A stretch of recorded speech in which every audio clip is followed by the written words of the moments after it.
actually is. I'm not sure. I mean, these are the same coordinates. Like if you take an AE map of the north half of the globe, like you take the north half of the globe and you squash it and you make an AE map that ends at the equator. And then you take another AE map from the south that also ends at the equator. Those are pretty comparable. You know, just the way the AE map is comparable to the north region, an AE map of the south is comparable to the south region in terms of the coordinates and positions and all of that. It's the same coordinates. I disagreed. I don't believe Australia takes up as much space as Africa.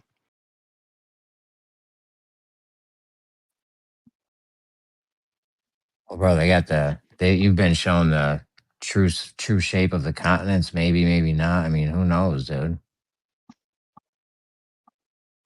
Was that straight green arrow? Is that showing? Oh yeah, that's showing due south, isn't it? Who knows what due south means? That would be due south, yes, because the south is the point, let's say in the middle of Antarctica. So if they're to the, to the northwest of that point, then their due south will be that arrow. Because any point around, just like in the north, if you're 10 degrees anywhere around the North Pole, every point, to the North Pole is north. So the same in the south. Like if you're, they're at 80 degrees, from the pole closer to the South America side. So their south will be that green line. Their due south will be that green line pointing to Australia, which is, I just pulled up Google Earth and it's pretty much the same. Like from Union Glacier, you're going to get you're going to hit on kind of like the west side of Australia. Are the yellow circles the tropics? I mean, yeah, they're not perfectly drawn in there. It's very blueprint generally, but yeah, I mean, I threw those lines in there. The idea. So how like they're not really lined up exactly where the tropics are, though. They look but what happens at the midpoint? Like when does it decide to stop turning left and start turning right? On the equinox? You mean when it changes which region it's circling in, the northern hemiplane or the southern hemiplane? Maybe this would be easier for me to visualize if we're talking about the stars. So if how do we have stars rotating counterclockwise facing north in the north hemisphere, and when it's in the south, it's spinning the other way? I got him. Oh, you got him. I was looking at him. I already got him. I'm so fast. Yeah, you were faster than me. That's rare. Fast as fuck, boy. Quick on the draw. I was like, where's the hot mic room? Because it wasn't even on the list because you already moved him. I got to put Cole in the hot mic room because he's snoring macro. If there was a guy... Carry on, though. If there was a guy standing where the green arrow intersects the coastline of Antarctica, then wouldn't the rest of the green line actually depict east and not south for that guy, or not north?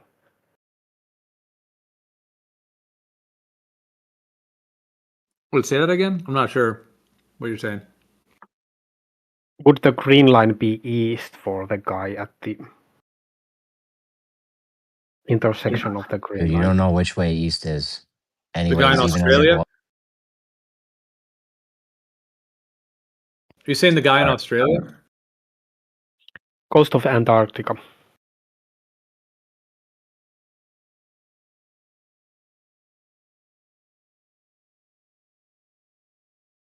If you take a new compass out, you're saying? Like this gets into the whole conversation we were just having. See, Rich, that's why it's needed. That's why it's needed.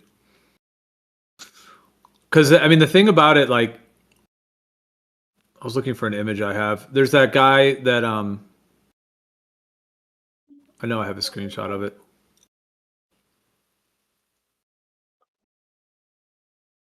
Yeah, are you saying if you got to Australia and then you took out a compass and took a new heading? Because this is what we were just talking about before with the whole east. Yeah, I'm not sure where I was going with that.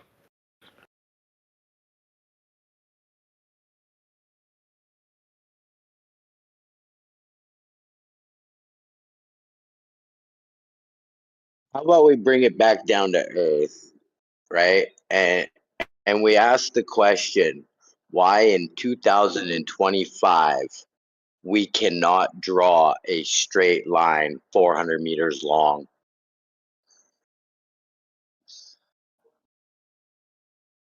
Take 5, Rob. All right, here. This is the image I was looking for. It's a pretty sad state. Well, hold on. We can shift topics if we want, but I just want to post this real quick. Wait, is that the one I wanted? This guy, the guy that who talks, he has a channel. He talks a lot about the Quran. I grabbed this screenshot, but it is that's not even quite the one I was looking for, because this one's talking about how in the Quran it talks about the rising place of the sun, the setting. Anyways, it shows that. You see how you have, like, with 2 circuits, you have east and west, or circles in the north and south, but then you also have the equator. And apparently in the Quran, it talks about like 2 different kinds of east and 2 different kinds of west, which is pretty interesting. There's another screenshot that tells that part, which I was looking for, which I have to find it.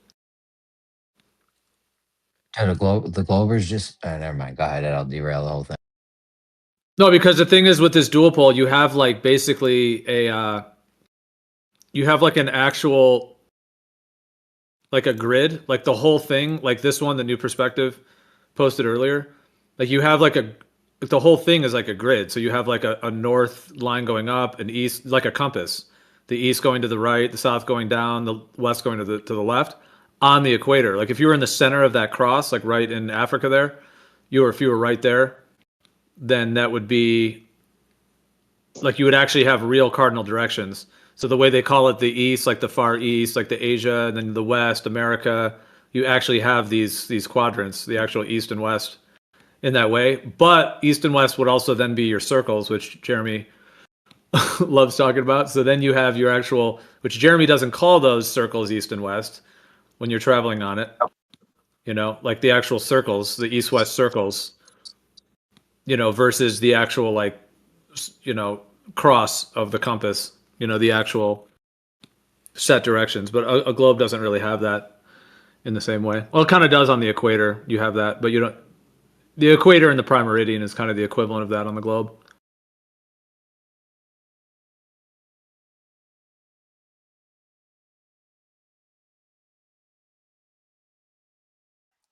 I'll die on this hill.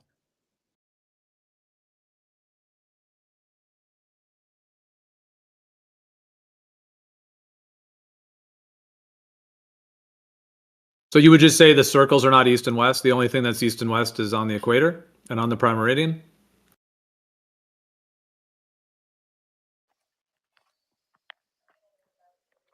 Just like the equator is the only place you can be and go east or west, and it stays on the latitude line. If you do any other thing, like if you're standing in New York and you built a little stone path in the direction of east, and then I'm like, okay, that's the direction of east.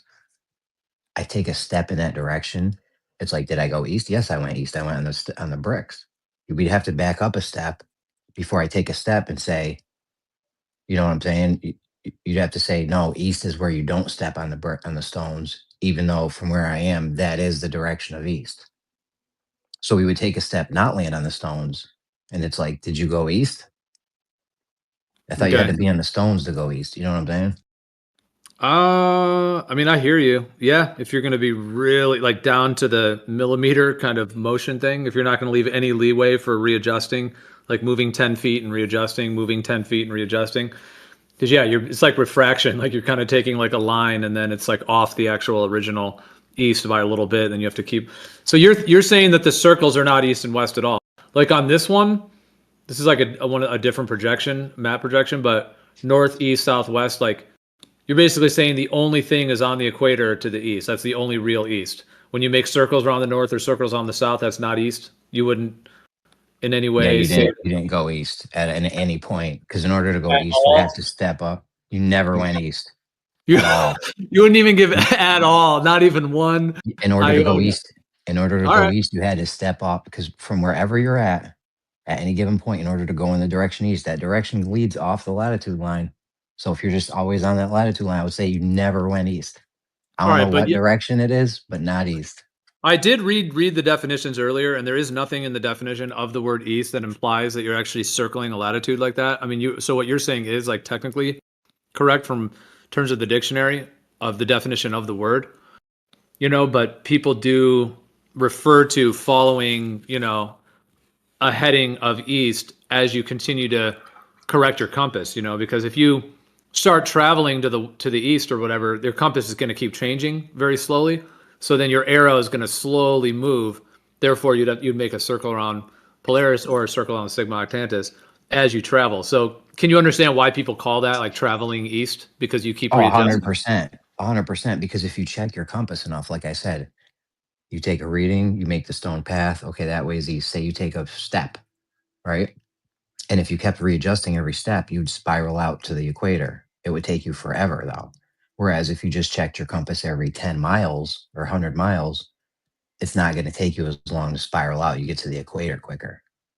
You'll spiral out faster. So at the rate they're checking their compass when they're traveling, yeah, they're basically staying on a latitude line, give or take. You would never notice between wind or whatever. You'd never notice.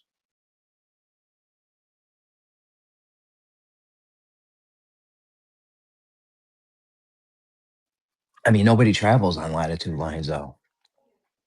That's the thing. Like, Why not? Nobody travels on a latitude line. Why not? Well, they claim they do great circle routes or straight A to B shots. At least on the globe, they're doing great circle routes, A to B shots. I mean, You're there's saying that thing of no one travels a small circle route? they do veer off to catch jet streams and shit, but they try to fly great circle routes, but they don't always do it. They want to fly the great circle route, though, which wouldn't be a latitude line. Like, then nobody even travels like that. You're telling me we never travel east? You know what I'm saying? We're traveling east, bro. But we're never traveling on those latitude lines, pretty much.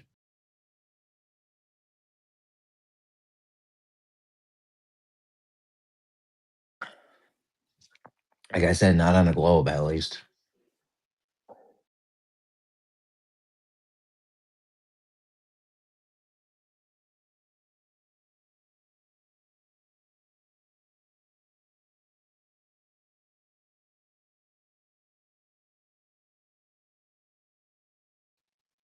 I can't tell you what direction you go, but yeah, if you just stayed on a latitude line, you literally never went east a smidge.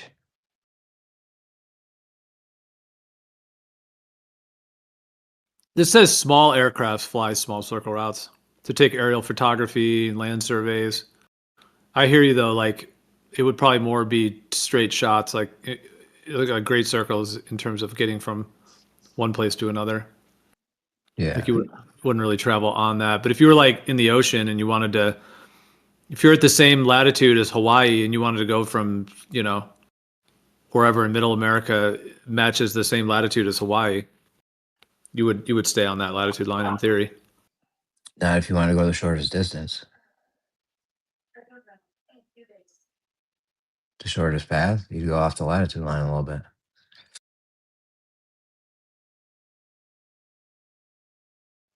Unless you're on the equator. If the equator is a circle, I mean, bro, I don't know. Like, just going off the globe model, like, I could still man the globe with this shit all day. But in reality, like, what's going on out there, I don't know. I haven't checked everything and shit, so.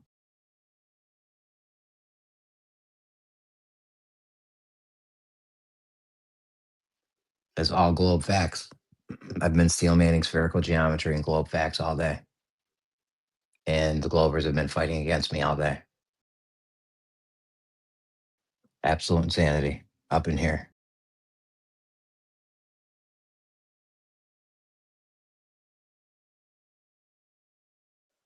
They wouldn't even agree. Geo, they thought the line you made. They're like, no, that ain't 90 degrees. Like they still don't think it's 90 degrees. Not most of the globers don't think that's a 90-degree line off of true north. Well, dude, this is the thing that Fight the Flat Earth, like, and Jeranism got into it. This is before they went to Antarctica and all that, but it was like 2 years ago. They had a huge battle about it, back and forth, live streams. It went on for quite a while. Fight the Flat Earth was basically saying what you're saying, other people were saying about how it's you know, 90 doesn't lead you to the equator. And I think he was also saying that a small circle route is a straight line. Like you don't have to readjust your vessel, you know, to make a circle. And Jaron at the time was just steel manning the globe basically because he hadn't kind of lost his marbles yet, but or gone back to a false concept of the world. Do you have the video where he actually concedes? Do I have it saved somewhere? No, I don't. Yeah. I mean, no. You mean when Fight the Flat Earth concedes? Yeah, he publicly conceded. He actually publicly conceded. I know. I'd like to have that video just to show these guys, like, yo, you're our boy. What exactly did he concede to? What statement did he concede to? And that's why I want the video, Left Lane. I know. It's probably on his channel, right? I mean, like talking about the line that Geo drew being 90 degrees to what at what point? It's 90 degrees to north at the intersection, but it's 90 degrees at any point away from it. Yeah, but at that point, it's 90 degrees, and that line leads to the equator. As a matter of fact, it doesn't lead around to latitude, which most people, you know, default seem to think it does. And and it's not due east. I know Left Lane doesn't. Okay, I mean, you don't agree with Fight the Flat Earth at this point on this matter, or me, or Jaron, or you know what I'm saying? Anyone that knows. Yeah, I probably don't agree with TFE. I've heard him say a lot of stuff incorrect. Well, I mean, Jaron was even the top glober back then. He was above Fight the Flat Earth.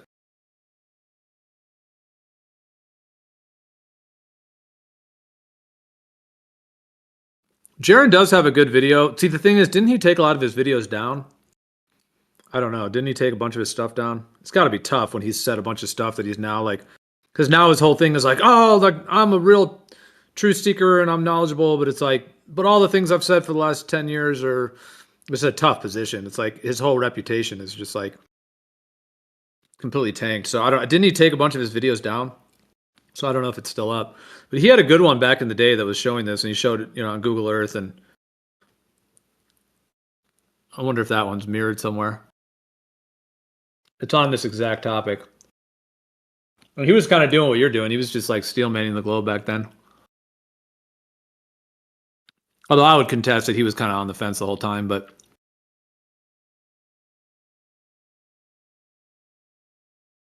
to a degree.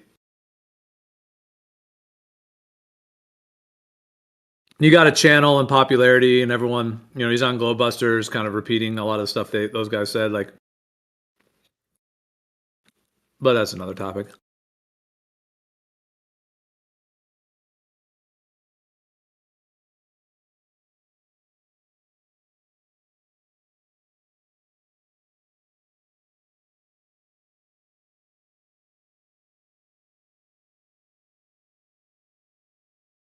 So you're saying Left Lane saying something different than what Fight the Flat Earth conceded to?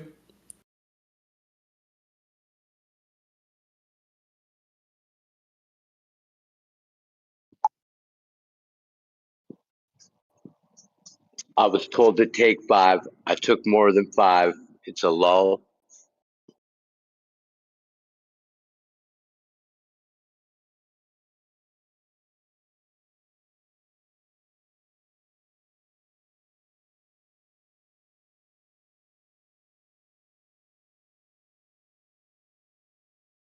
Yep, they give the fake space pizza or the fake pizza disc model, the Deception 2.0, loaded up with the No 24-hour sun, get everybody questioning the globe, or at least a lot of people repeating that mantra, and then beat down the fake model,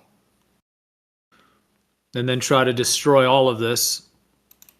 But little did they know we're going to rise from the ashes even stronger. I mean, I never said it was an AE map, but obviously a lot of people did.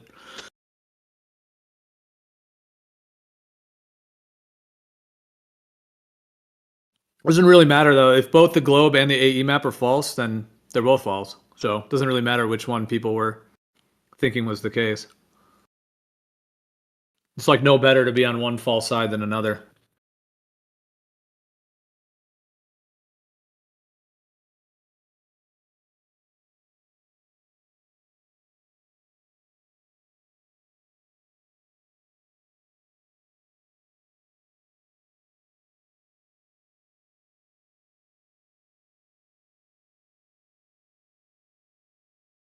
We got to create a thread that basically every single point that the dual pole is superior to the Gleason needs to be listed in that thread. And I can already add 10 things to it. That'd be a good idea. And then every time we talk about it, we could go ahead and modify that thread. It could be a thread or, yeah. You can make like a master list of like everything with the globe, things that do work with the globe, things that don't.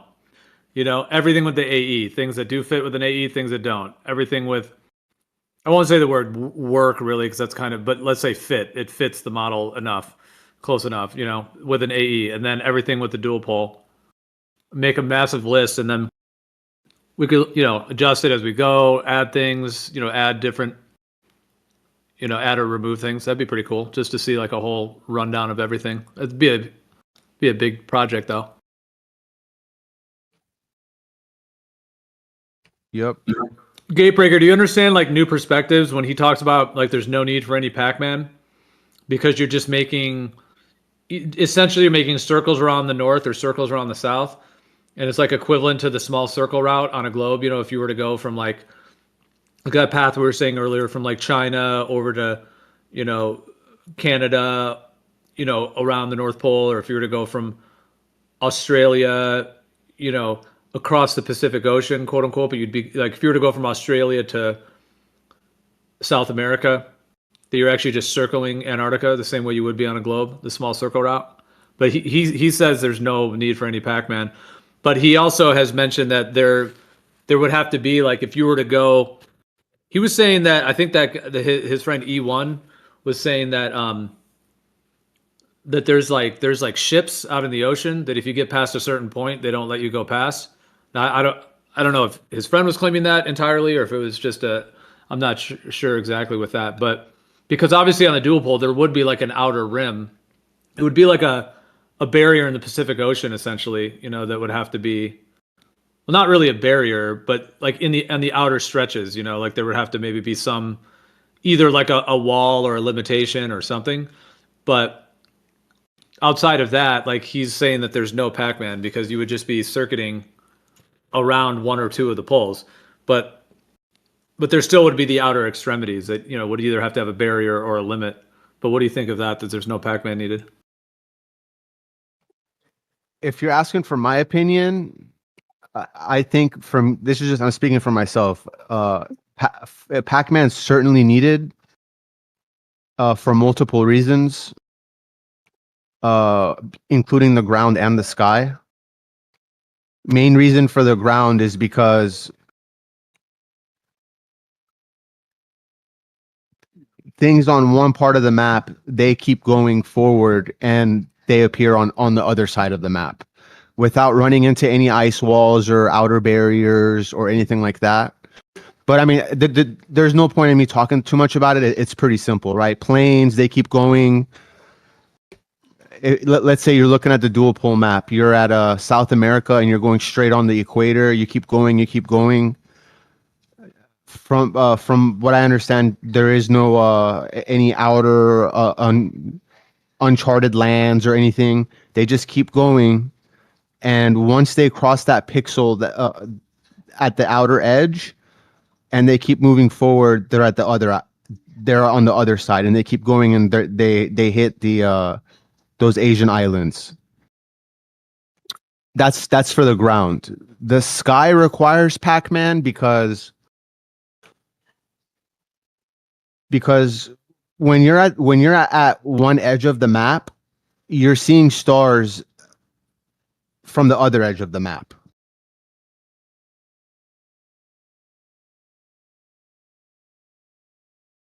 I'll have to I have to pull up paint and show you what I mean.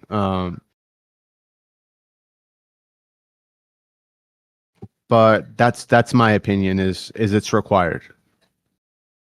But honestly, I think there's so many elements of the world, like, star, sun, distances, continent sizes and stuff, where, to be honest, the Pac-Man could be put as a given weakness for the dual pole. Like, I'd be willing to debate anyone, Pac-Man versus Gleason, in a tally for tally a battle of what model gets more things right or closer to right. And I would start off by just putting Pac-Man as a loss. I'll give them that. There's so many things better in the dual pole model. They can have a win starting off from zero. Be like, put a win for Pac-Man. Like, it's, you see what I'm saying?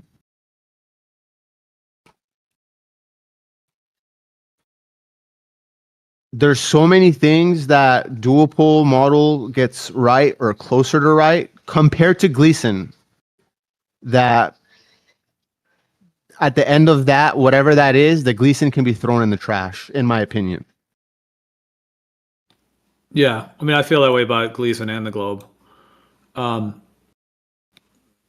yeah, I hear you. Well, let me say this about the Pac-Man thing. So I just made this little with some drawings on it. So, I mean, those little circles, the red circles at the north, south, east, west points, like, in terms of going straight, like you were saying, if you went straight on the equator, you would end up in Indonesia. But then I drew those green lines. The thing is, like, that would only that would only be a problem if you went dead straight on the equator and like kept going absolutely dead straight. I hear you. Like, if you were able to go dead straight on the equator and then end up in Indonesia, then yeah, there would like have to be some kind of a infinitely looping hyperloop, or some way in which you would be able to appear on the other side of it or whatever. Like, yeah, I mean, what happens on the actual Pac-Man game is that the pixels that are lighting up yellow stop illuminating, and then new pixels on the right side of the screen start illuminating, is what it actually is. He's not actually moving to the other side of the screen. It's just pixels that are illuminating. So, I mean, yeah, like, does the physical body dematerialize on the, and then rematerialize? I mean, I'm not claiming it does, but like, that would be the equivalent of that. But the thing is, like, that would only happen right at that point. And whereas if you were anywhere north of the equator, you would make the green circle, which would be across the Pacific Ocean, the equivalent, because the Pacific Ocean is like half of the ball. It's like half of the globe. So you imagine, look at all those continents there. That's like half of the globe Earth. And then the whole other half of the globe Earth, like I call it the blue side of the ball, is the blue side. So having the Pacific be the ring around the outside, the Pacific Rim, as it were. It's interesting, that phrase Pacific Rim, and how this kind of links to that idea. But the green line essentially would be that long trek across the Pacific, and you'd be adjusting your compass, and you'd be, that's also a small circle route, essentially equivalent to a small circle route on a globe. So if you're anywhere north of it, you're going to go north. If you're anywhere south of it, you're going to go south and make those circles, which again is equivalent to a small circle route on a globe. And you will be turning your vessel just like you would on a globe. You have to turn your wheel a little bit to the right or left, as you circle around one of the poles. But where the red circles are, if you were to go dead straight on the equator or on the prime meridian, dead north or dead south, there would be points there, that there would have to be. Now, the one on the east-west thing, that's where like Amelia Earhart disappeared, and she was trying to get from the west side of the map over to Indonesia, and she disappeared. So I find that interesting. I'm not saying it's like 100% proof that that's the case, but there's like a Howell Island, or Howland Island, it's called, I think. So there's those like a few islands there, and people have claimed that you can't go past those islands, like they'll redirect you to the north or the south, but I don't know. I mean, I obviously haven't confirmed that or anything.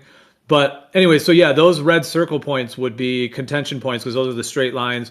And then I put the red lines too, like around the whole outside, because in theory, if you didn't circle around, there would have to be like a, either a barrier or a wall, or, there'd have to be ships in the ocean that would be monitoring, and then they would turn you back, if you went that direction, But the thing is, most people would be circumnavigating around one of the poles, like who's just going to go dead straight out that way. But I do understand what you're saying. A globe would mean that you would loop around the other side of the globe. So, I mean, I agree with you. I see new perspectives in here. If he has any thoughts on it, I mean, I do agree with you. I'm not like fully making an argument for it because it's a point that I'm not settled on. You know, like in terms of how what's going on there, in terms of that. But it's only a few points, is what I'm saying ultimately, and there could be a way in which they have some, like this would imply that they have like certain parts of the Pacific Ocean that are monitored and that they would either turn you around or something, which, I mean, people do claim that they sail across the Pacific, and there's even guys that have like gotten in a boat and they just go across the Pacific by themselves kind of thing. So like, has anyone ever run into these boats or run into a barrier? So yeah, I mean, I hear you on all that.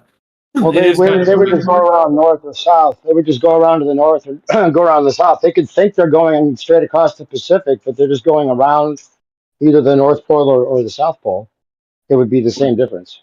But what if they just cardinally, like if they went from like LA and they went like west or whatever, and then they just stayed going and they didn't adjust their compass. They just, like we were talking, like as the crow flies, and kept going. Dead reckoning. Yeah. Yeah, I asked you one about that. He said why would you do that to begin with? Because you want to be going somewhere on the map that you're using, and you would be going either, your compass would take you around the north or around the south, depending on your bearing and where you're going. I don't think the ships are. I don't know. I mean, you could speculate about what the ships are there for. I don't think they're there to block people, because I don't think that even happens. It wouldn't happen because you'd just be going. Who would go on a ship without using your compass? Unless you're trying to prove flat Earth or prove Pac-Man or something like that. You know what I'm saying? Like that. Why would that ever happen? So you're saying that like private yachts, private planes, all of that, you're just saying would always be following either a compass or a GPS to where they just wouldn't dead reckon and do that? Well, yeah. Why wouldn't they? I mean, like, what would be a scenario where it would just happen that people wouldn't use their compass or their GPS or whatever?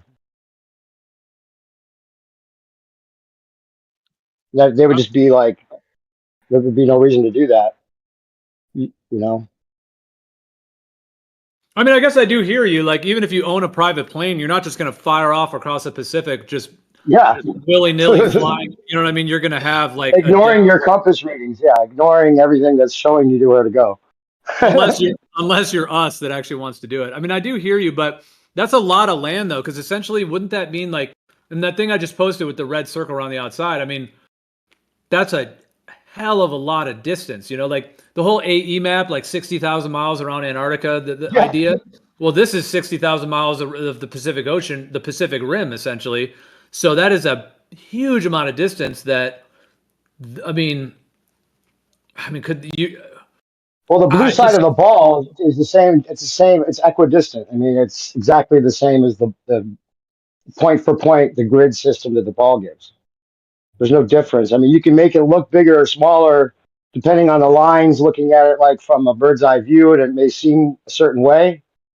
But when you look at the blue side of the ball, that's a long distance too. It's like the whole, like you were saying before, like the whole side of the ball with the continents. You get the whole other side with just ocean. That ocean just goes around the south or around the north. All right, so then this would imply, so just like all of these different like Earth, models and so on have different, the globe requires a bunch of things, this gravity thing and being a vacuum and all this other stuff that the globe requires, and curvature and, living on a ball and being stuck to a ball with no, etc. So the globe has all that stuff going on, all of its stuff going on. So with this, it would imply that there's like a Pacific anomaly, like the blue side of the ball, like half of the globe Earth, that there's, when I say an anomaly, I'm saying that there's something that they're hiding, essentially. Because, with the AE map, it's like, oh, they're hiding the distances in the south. Oh, they're hiding that Antarctica is a ring around the outside. Oh, there's the things that they're hiding. With the globe, it has a whole bunch of other components to it. But with this, like, would you go as far as to say that this implies that there's something in the Pacific that they're hiding, essentially, or some kind of limited access or something going on like that? Well, I mean, again, this is the full map. If it goes all the way around the top or the bottom, you could think you're on the blue side of the ball going across the ocean, and you could think you're on a ball, and it would be no different. You wouldn't know if you're on a ball because you have no perspective to see that it's just an ocean going around the south. I mean, you could think you're on the other side of a ball, and you would never know the difference. It's exactly the same. But Yeah, but the hidden thing would be you know what the hidden thing is? It's what we've always talked about, the north to south circumpolar navigation, because the international date line starts at the North Pole and goes halfway up, right? Straight up from north. And then the international date line starts, the other half of it goes south of south, directly south, right? So you could never go directly south of south and end up at the top where you're coming down to the North Pole. That's the circumpolar navigation they've never done, they can't do. And that's what, you know, that's the real circumpolar navigation that someone would have to do, following the international date line all the way, you know, around the blue side of the ball, which actually technically wouldn't even work anyway, because they start the time. It's like this whole thing when the sun goes in the south, with the way they start time is about the international date line, the way that they do the counting, and that switches. And I think there's a way you can actually prove that switches up when it goes to the south. And there's a difference between the charge and the discharge with the two hemispheres as well, or the two southwest areas, north and south areas. As far as the magnetic field goes, there's a difference in the charge, but the people with the satellites would probably have to know, because they use that magnetic field to ride the satellites on, and they would have to know which, if it's either the north or the south, what they're putting the satellites up in, from what he says. He got kind of nervous when he's talking about that. He's like, I shouldn't even be talking about this. I don't know how he's figured that out necessarily, but he thinks that there would be definitely a difference with the international date line switchover. When the sun goes to the south, there's a difference in that, in the way they keep time. Wait, explain that again. What you're saying? He feels like he's cracked this component of it. Do you mind saying it again, just so if other people? Well, he thinks there's actual satellites that are riding the magnetic field, the electromagnetic field. That's what they're using. Not just satellites on balloons, but like real things that are using the magnetic field to ride, kind of like the sun, or any of the things in the sky. That you can throw, like Witzit's talked about the idea of like almost like you could throw something up there and it'll actually follow. It'll, like in the cosmic ocean of the heavens kind of thing, or like if there is like a field up there, or plasma or superfluid. It'll circle around. Yeah, it'll circle around it'll do that pattern. Who knows how it works, the ionic field or whatever it is. But yeah, they're utilizing that to get the satellites to circle, and there's tons of them. Like he has a video on his channel actually where there's all kinds of like lights going around, that are not stars.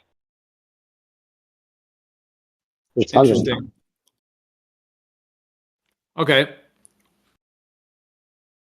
And there would be a difference in the way you start the satellite out, or however you thrust it into that field there'd be a difference in charge between the south and the north. And you'd have to know that if you work with satellites like on that level. Yeah. Well, it is interesting, like a toroidal field, like the way that the dual pole is so like intuitive with like the way magnetic fields work and electric fields. It just matches that so beautifully. Like, whereas the AE map, the AE map kind of does, if you look at it, where like the Earth is like the plane in the center of the field, and then the north, and it goes up through the north and out. It kind of like fits that way, but the dual pole like is even better in terms of the field actually, because like an electric field, you have that flow like from the south to the north, south, or north to the south, but you have that like infinite flow back and forth. So the idea that like, yeah, that it's kind of like the energy is going in one, out the other, in one, out the other, like the way the field lines, the kind of flux. Yeah, and they taper up to the poles just like the ball model requires. I think that's where the confusion comes from. Like you guys were talking about the east, west, and does it follow the latitude lines? And Yeah, the east and west do follow the latitude lines, either around the north or around the south. I put a whole thing. Did you see what I posted? When you guys were Yeah. talking about that, I made a graph so you could see how you would follow your compass bearing for your east or west, depending on where you are. Yeah, I mean, dude, the dual pole, like, it makes the most sense that they would have deceived us with a globe Earth if the actual Earth is a dual pole, planar flat Earth.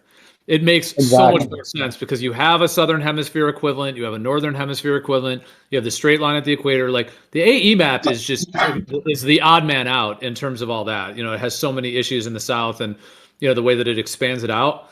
And that would make sense that they would set up like a fake straw man, like just like a fake model to kind of sell people that's easily debunkable. And they did it, and they pulled it off, and they got everyone onto it, or a lot of people. But the thing is, like, to actually lie about the Earth being a globe when it actually would be a dual pole, because you actually have these two poles, and you have the latitude lines converging at both poles, and or longitude, I mean, converging at both poles. You have like the small circle routes, you know, etc. But the big difference though is that a globe. Imagine taking that dual pole thing and then wrapping it around. If you were to actually take it and you take that whole southern Pacific rim and you wrap it around, you know that animation that goes from a globe to an AE map? It'd be cool to see that from a globe to a dual pole, you know, and show that animation. Because the thing is, when you wrap that Pacific rim on the dual pole, you wrap that around a ball. Well, now you can go in all these different directions that you can't do, you know, on the dual pole. Because if you go directly outwards, like on that dual pole, if you go right from Africa, if you go any direction, you know, straight out, meaning you don't circle one of the poles, but you go straight out, what happens? You know, on the globe, they say you just come right around the other side. You know, you can go from, you know, LA and you shoot up to the upper left part of that map, and then boom, you show up in the lower right part, you know, kind of thing, you know, on the globe. Like No, the globe says you just follow the compass and go around the same exact way. How does stellar The rotation globe work doesn't on the say. dual pole? The globe doesn't say.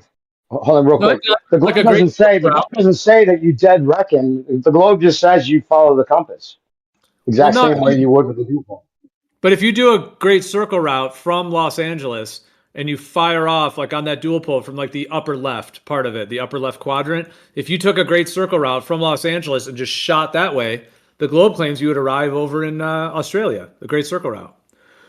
Yeah, but you would still be following your compass, and it would just take you southwest, and it would be the exact same point for point grid that the globe says it is. But instead of going across, like the idea that you're going across the other side of the blue side of the ball, you're just going around the rim. It's the exact same thing. Right. In this, the blue side of the ball ends up being the Pacific rim around the outside. Yeah, I You hear would you. never know the difference. You would never know. There's no difference. But you still would if you dead reckoned, which you agree with, and then you're just saying that You don't dead reckon on a ball. You don't dead reckon on a globe. You just follow the compass. You would never dead reckon on That's a not ball. dead reckoning on a globe. You don't dead reckon anywhere. You always follow your compass. Left Lane, do you have any way to dead reckon if you took your airplane, or if you were given a high powered airplane with jets and everything, and you had the skills to fly that? If you left from Los Angeles, would you be able to dead reckon, throw your compass away, throw your GPS away, and just actually fly straight?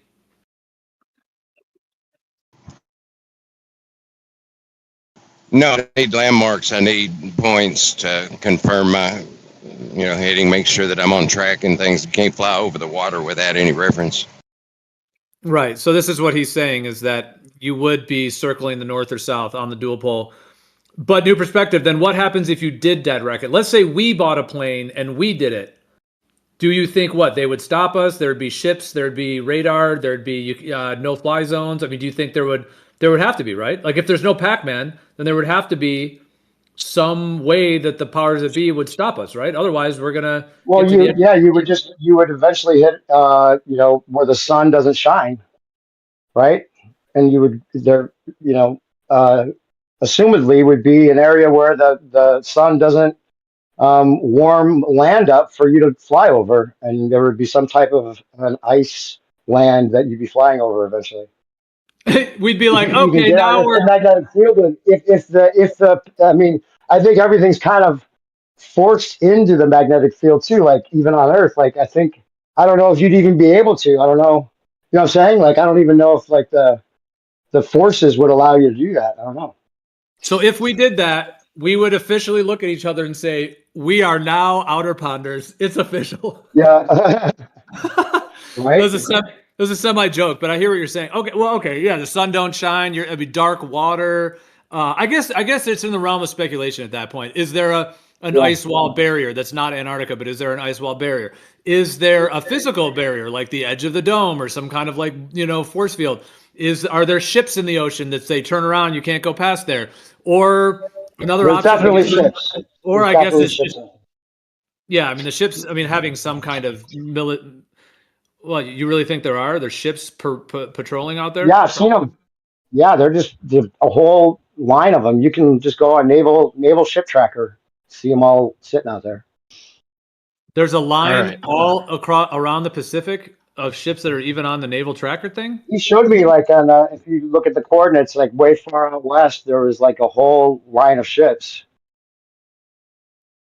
They just sit there like 24/7. I don't know what they're there for, but And where is this at? In the Pacific. Yeah, I don't know, man. I mean, it's just a claim if I say he said it. I mean, I'll just go on naval tracker and see if it's there.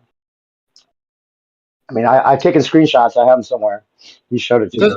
Because, I mean, dude, you do have to admit, like, the dual pole works in a lot of ways, but this outer rim part is one of the big questions, And then people run around saying the Pac-Man thing, and I don't get the Pac-Man thing anymore. I mean, this is like, there's no reason to have Pac-Man a given or any kind of like Pac-Man thing. It's just, it works just like the globe would.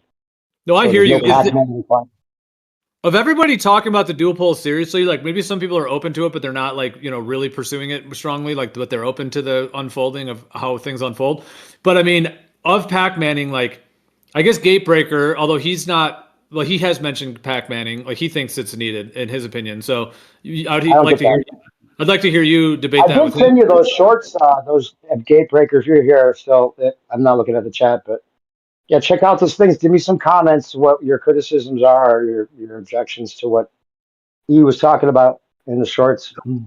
I don't know what Khazra does. Khazra doesn't claim Pac-Man. Like anyone who's serious, like really pursuing the dual pole. I'm not saying Gatebreaker's not serious, but I'm saying anyone who's really like has a planar stationary Earth and dual pole. I don't know of anyone that's really claiming Pac-Man, right? Like who's really? I don't think anyone. If you claim Pac-Man, you're like that's like your argument's over. There's no position there, in my opinion. I mean, if you have to like claim that like things reappear magically, then you don't have an argument.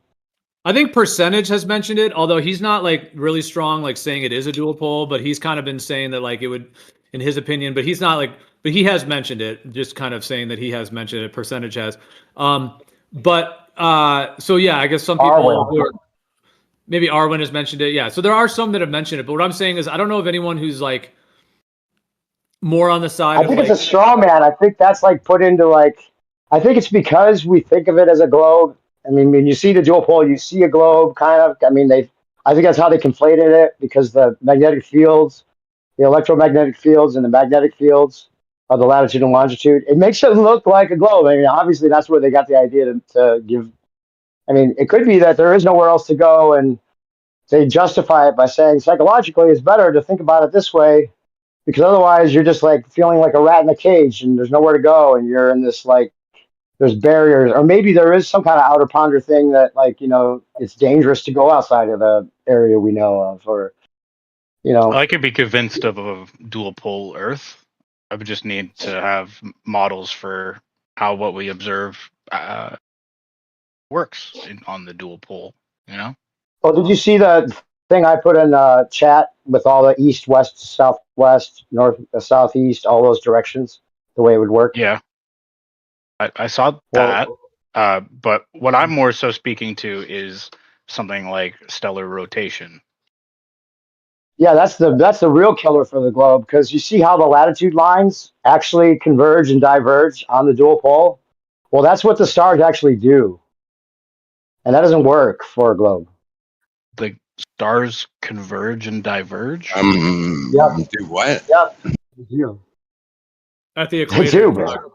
He's talking about at the equator. Yeah, they run parallel through the celestial equator, and then they spread apart and go their opposite directions. You can get the Weems and I Platt mean, star charts, which is the most official star chart wheels, and you can see that they diverge. That it's just the way when you look at the actual positions of the stars and the actual positions of the stars in the north, they will have a difference. They don't stay equidistant from each other. I mean, you can say they don't. You have Do to you know say they what I'm don't, otherwise talking it's not a about, globe. though? no, you can measure this. You can watch stars rise in the south and pick two stars and measure the distance between the two stars. You can measure it all Yeah, they throughout the diverge. night until They they diverge set and converge. on the You western. can measure You them. can measure it. Listen, let me finish, damn it. You can measure them all across the sky all through the night until they set in the southwest, and they do not converge or diverge. Oh, They're show the me that. same distance apart. I would love to see proof of that because it's not true. It's just not true. Well, We can what do I'm it talking tonight. about is the rotation, the direction of the rotation based on your Yeah, location. counterclockwise in the south and clockwise in the north. Other way around. Counterclockwise in the north. Oh, the other way around. Clockwise Okay, in I the got that south. wrong.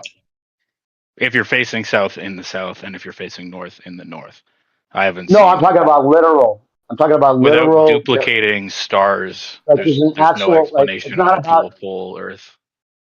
Okay, let me just ask it this way: what if there's an actual counterclockwise and clockwise direction of the stars in the south and the north, not just an apparent clockwise and it's not about where you're facing. It's not about perspective.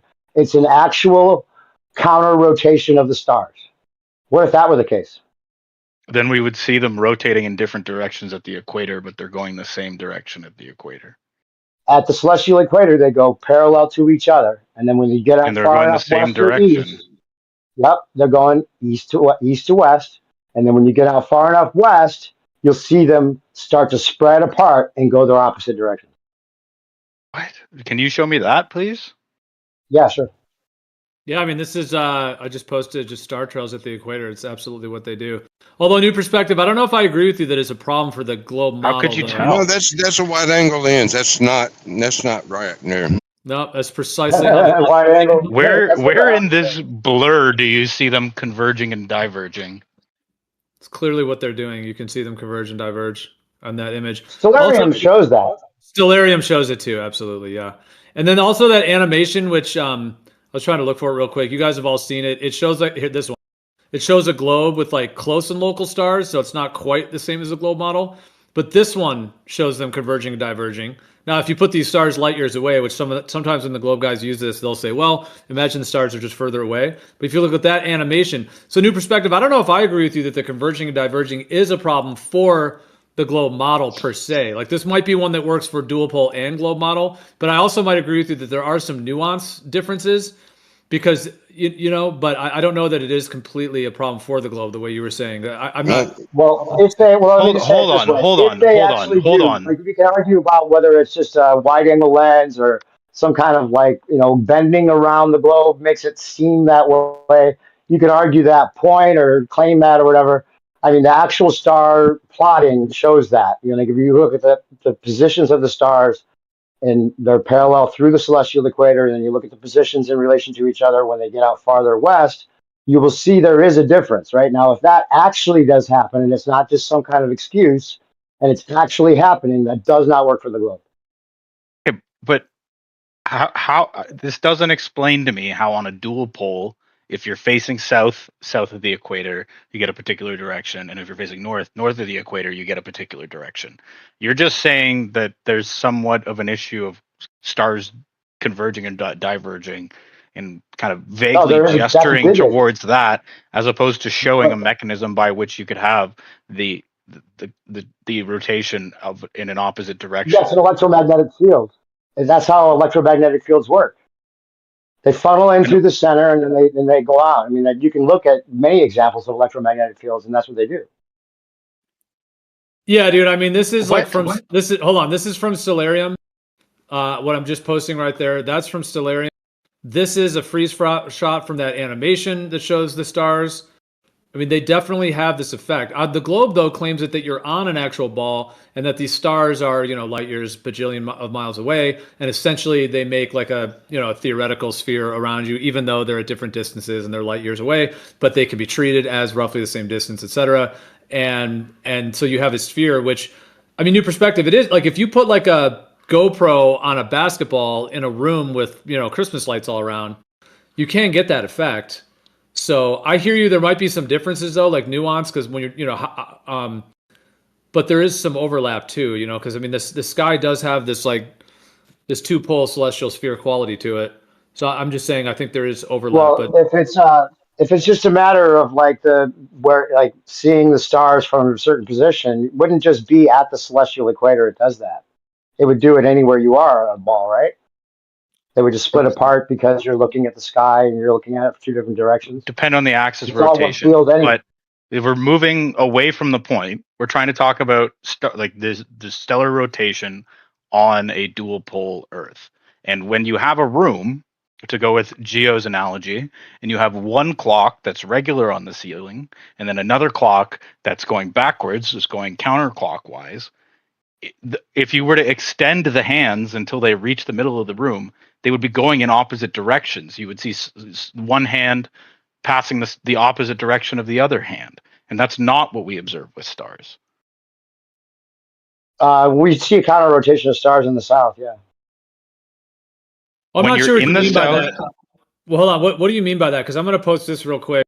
This is actually like Gatebreaker had posted this. It's like a slow motion of like a bird that's flying, and it creates the vortices, which actually looks just like the stars do, and like a dual pole would work with the stars. So what did you mean by that? You can definitely have the two rotations that meet in the middle like that. What's the issue with that? Let me look at it for a sec. Yeah, it's a really cool GIF. It's like a bird, and I don't know how they took this, but it shows the dual vortex nature. Because you can do this like even in water, like drag like a paddle through water. And this is just universal. This is the way electric field lines work in electric magnetic fields. I mean, this is like that's why the fact that like to have this above a planar surface, it makes huge sense in terms of the sky being an electromagnetic field that we can replicate on small scales. With That's that's more than 180-degree view, though. Yeah.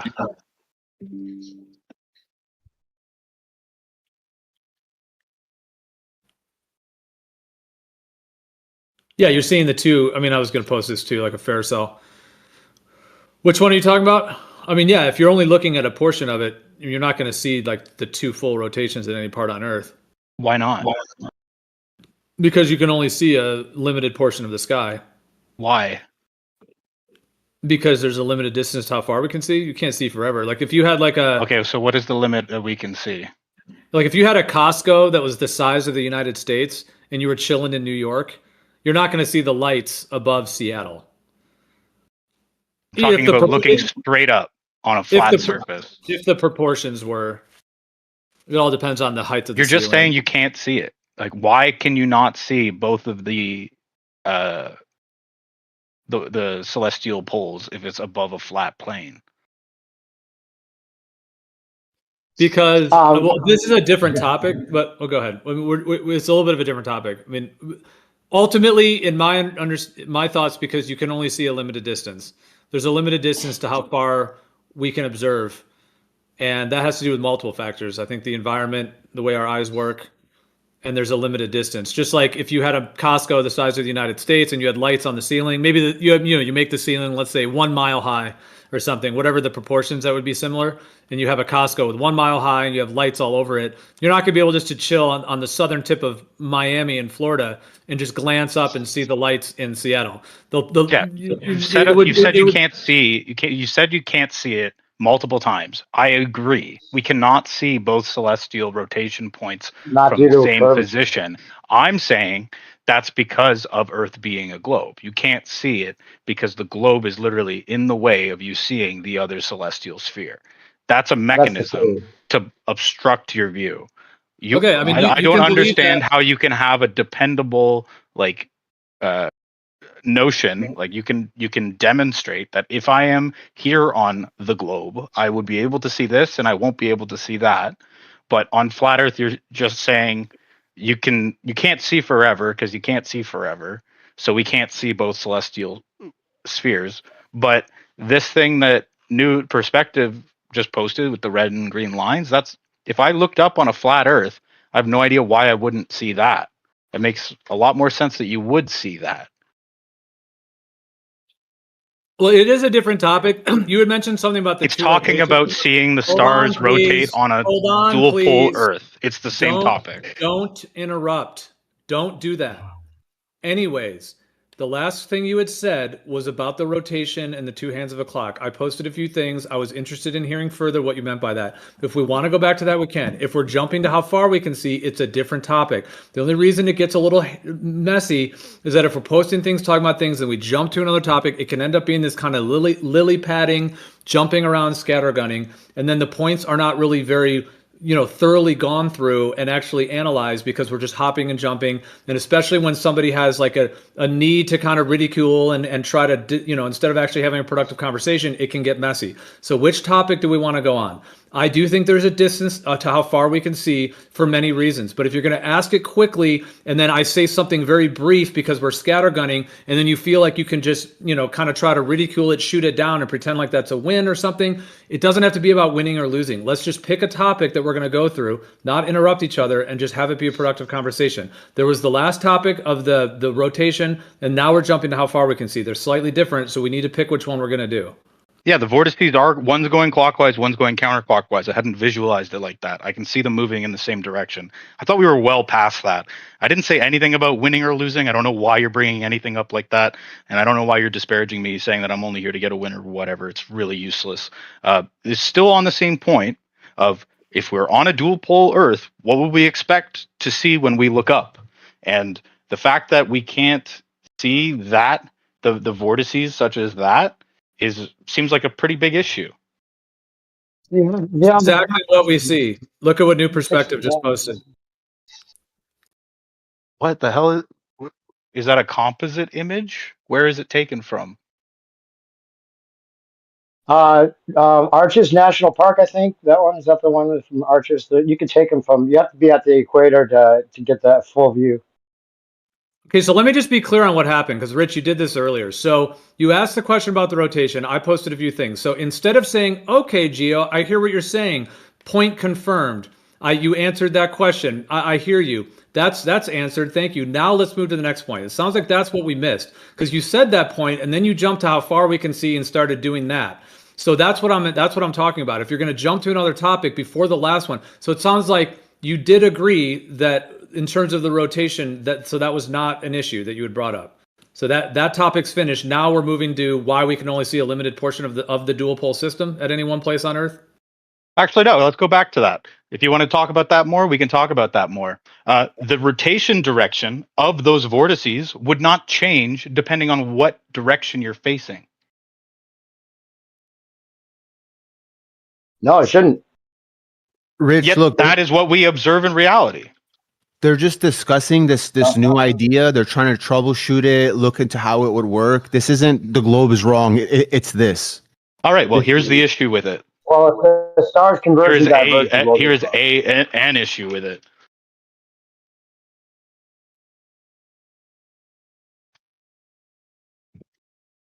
Were you going to say the thing or? Okay, I'll say it for you again. If you're looking in a different direction with those vortices directly above you, they don't change direction. If that was going on above you, and you looked one way, it's still going clockwise, and then you turn around and there's other vortices going the other way. But it doesn't. My understanding of the stars is there's an actual counter rotation of stars in the south. Yeah, there is. He's not aware of this model yet. He's just trying to destroy flat Earth right now. Yeah. If it's an actual counter rotation, then that destroys the globe. Well, see, you're saying it destroys the globe, which that's where, like, what kind of conversation are we having? Are we talking about the dual pole, or are we trying to destroy globes, or both? Yeah, if there's two sets of stars separately, one's going counterclockwise and one's going clockwise, and they converge and diverge through the celestial equator running parallel and then spread apart and go spread apart from each other and don't stay equidistant, that does destroy the globe. Okay, so then what's on the table? We'll put the we only see a limited distance thing on the side because that was brought up for a second, but we can move to that why we only see a portion of this dual pole rotation, etc. That we'll have to set to the side. If we're talking about this, the thing is though, new perspective, like in that one I just posted. I mean, they describe that like obviously being on a ball, you're on the northern half of the ball or the southern half of the ball, and you would get two rotations on a ball. Now, I do think there's some nuances, but do you agree there is some overlap of if it was a ball and if the stars were way out there? Because you can put like a GoPro on a basketball, you know, like I said, in a room full of Christmas lights, and you can replicate this to some extent. So I do think there's some nuance arguments with this, like the differences, because you know, if there's two actual rotations, like a ceiling fan in the north that's going one way, a ceiling fan in the south that's actually going another way, like if you were in a room with a flat floor and you had two actual ceiling fans, it's two actual rotations. If you're on a ball and you're on a ball that's rotating and then the stars are way out there, you would agree there is some overlap as to why you would see the two rotations, right?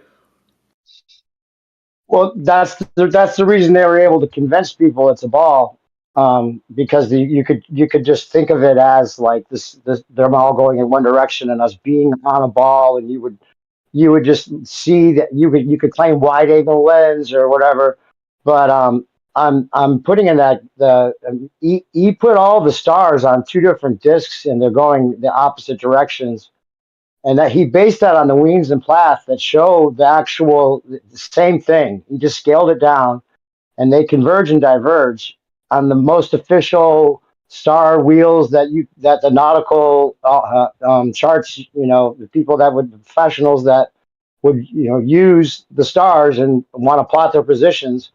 You would see them rotating, and he made this custom star wheel thing that you can see. I just put it in there. If that is the way that the stars work, they're actually going the opposite direction and they converge and diverge. And you can plot them and you can show where they are over the land. And you can see that they're getting farther apart from each other as they go out west or converging when they come in from the east. If that's accurate, then the ball doesn't work.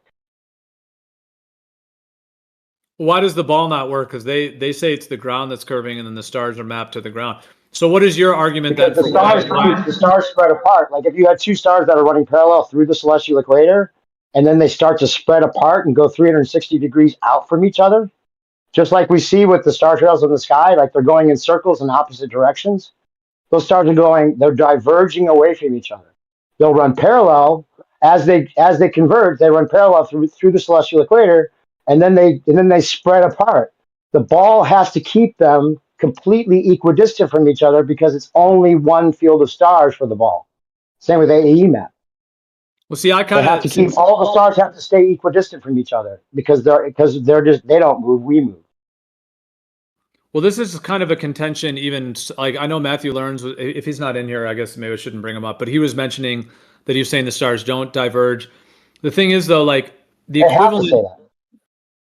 Well, I know he was saying that because obviously that's what he kind of obviously was sort of told or was perceives it as or whatever. But that's kind of what's claimed because that's what Left Lane was saying too, right? So that's kind of like the rhetoric they claim. But the thing is that if you're on the equator. Well, if you're on they want. But they do do that because if you're on the equator, the stars that are 10 degrees north and the stars that are 10 degrees south, if you were to go to 10 degrees north and start doing a small circle route and you were to be going west, you would have to turn your vessel to the right. You'd have to actually turn to the right. Whereas if you're south of the equator, 10 degrees south, you'd have to turn your vessel to the left. You know, the way the sun sets south of east and all that in the south. So that is already a divergence right there from the perspective of one point at the equator. You know, those two lines, like the 10 degrees north arcs off to the right, even though it's curving around a ball, but you'd have to turn your vessel to the right. And then the one on the left arcs to the left. So it's like, well, you can talk about the perspectives and like what it looks like, and you could trick yourself into maybe even believing you're still on a ball. But if you look at the actual positions of the stars compared to one another, and you have a known star in the north and a known star in the south, and you see how close they are going through the celestial equator, and you see that has a certain coordinate GP over land, and you measure the distance between the land that the star's GP is in the north and in the south, and you see that that distance doesn't stay the same when it gets out west. If that distance spreads and gets a lot longer from each, if those stars are further apart when it goes out west, that can't work on a globe. That's why they have to claim wide angle lens, or a matter of how you're, I don't know how they justify it, but they have to claim all these things because they can't think that's the case, because it does destroy the globe. Okay, I get your Thanks for argument now. blowing my mind, new perspective. Yeah, I got it there when you said it too. It sounds like Rob did too. I get what you're saying. Now, I understand this argument because, I mean, we've talked about it many times. And, like I said, Matthew specifically was in here. I remember we were arguing about it. And he was saying that they do not diverge, that they 100% don't. So you're saying you're saying the GPs on the ground actually would make a curved path, essentially. The GP. The GPs do make curved paths. Yeah, they make counter rotations, and they get further apart as they go around the circle. All right, it seems like we've put a nice little bow on that one, unless you have something else you want to add there, Gio. Yeah, on a flat plane, they diverge. But the thing is, on their globe, because the ground is what's curving, that's where there is kind of an equivalence, so. Yeah, but it can't be. It can't be. You could still measure the distance between the stars. When they go through the celestial equator, the distance between the stars, not only visually, but literally spread further apart, get further apart. Well, how do you know that? Visually, and you can see, and you can measure it from the distance according to their GPs over the Earth. So you're saying this like a glaring problem with the globe model that's just right there, and the whole world is being convinced of this, and it's that straightforward. It's like the biggest debunk ever. I mean, E1's been talking about this since 2017, and that's why he left the flat Earth conversation, because he felt like there was some weirdness going on with like flat earthers claiming that all stars move east to west, all stars move east to west. Like that's what they would say when any southern star thing got brought up. And he's like, wait, the southern stars converge and diverge. It's just like, that's what it does. Any nautical charts will show you that. Stellarium shows you that. And they have to show it properly because they can't give you like false information, but then they have to claim the opposite because otherwise it's not a globe.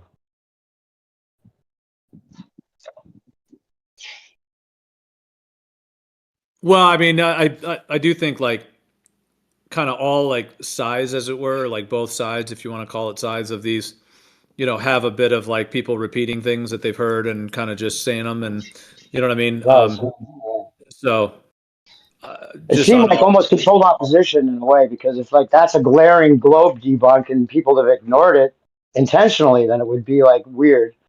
But I mean, if you could just look at it and see that Stellarium shows it, and look at the GPs and see that the stars actually have, a further distance from each other than when they go through the celestial equator. And that's provable. And you not only visually can see it, but it's actually a real measurement of divergence and convergence. That real convergence divergence, if that's real at all, it can't be a globe. Okay, well then, I saw Left Lane just posted something. He said North Perspective is not telling the truth. So now he's saying you're not telling the truth. And he posted that same. If he just wants to claim I'm lying, then you can do that. The thing is that they're talking about the stars diverging and converging. They do not. You can measure them all through the night, from one horizon to the other, and they do not. They do not get further. Show us that. Show us proof of that. Show us proof of that. I'd love to see that. And that GIF is what you see. That GIF is what you see. You could help clear this up. He's showing that's where the stars are like really close, and you can, that's not at all what the globe claims. It's not even a globe. This GIF right here that you put in there doesn't work. That's when the stars are actually that close. Yeah, the distance to them from the surface doesn't matter. You could help clear it up. It's not even a true representation of what the globe claims, but it's nice for you to believe it that way. But that shows convergence and divergence at the equator. Left Lane. Okay, you can help clear this up. The stars that you think I don't see that at all. Can you guys hear me? No, it doesn't show the divergence. Yeah, we can't hear you, Gatebreaker. This works as a misrepresentation of what they'd like to think it is. But go ahead, Gatebreaker. The stars that are we think that could be converging or diverging, if you get the observer where it's their GP, them looking up, you could see if it's actually converging or not. And the answer is no. So for one observer, information. For one observer, it looks like it's converging and diverging clearly, but for the other observer, it's above their head and it doesn't match the other observer. It seems to be some kind of like lensing perspective thing going on. No, you have to look at the data. Just look at the actual star positions. Look at the data of the almanacs. Just look at all the data in stellarium. The stars do separate. They do not stay equidistant from each other. I don't know. I mean, you could just look at it. I mean, it's not about it's not about an illusion. I think it's just that's what the data shows. If If they're actually separating, what does the second observer where they're directly below those stars? What do they see? They don't see that same separation at the same time. At that point where they're separated, if you take that an observer underneath those stars and they look up, that's not what they're seeing. I don't know how you can say that. I don't know what particular instance you're talking about. Let me just say one thing. Hold on, someone else wants to get in. Let me just say this one thing. Okay, can I just Left Lane and Rich Evans, because you guys are posting this and both have said this. Do you agree that that's diverging? Just a quick question. No.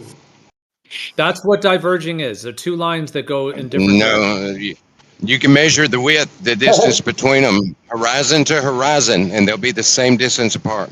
Let me ask you, Gio, do train tracks converge?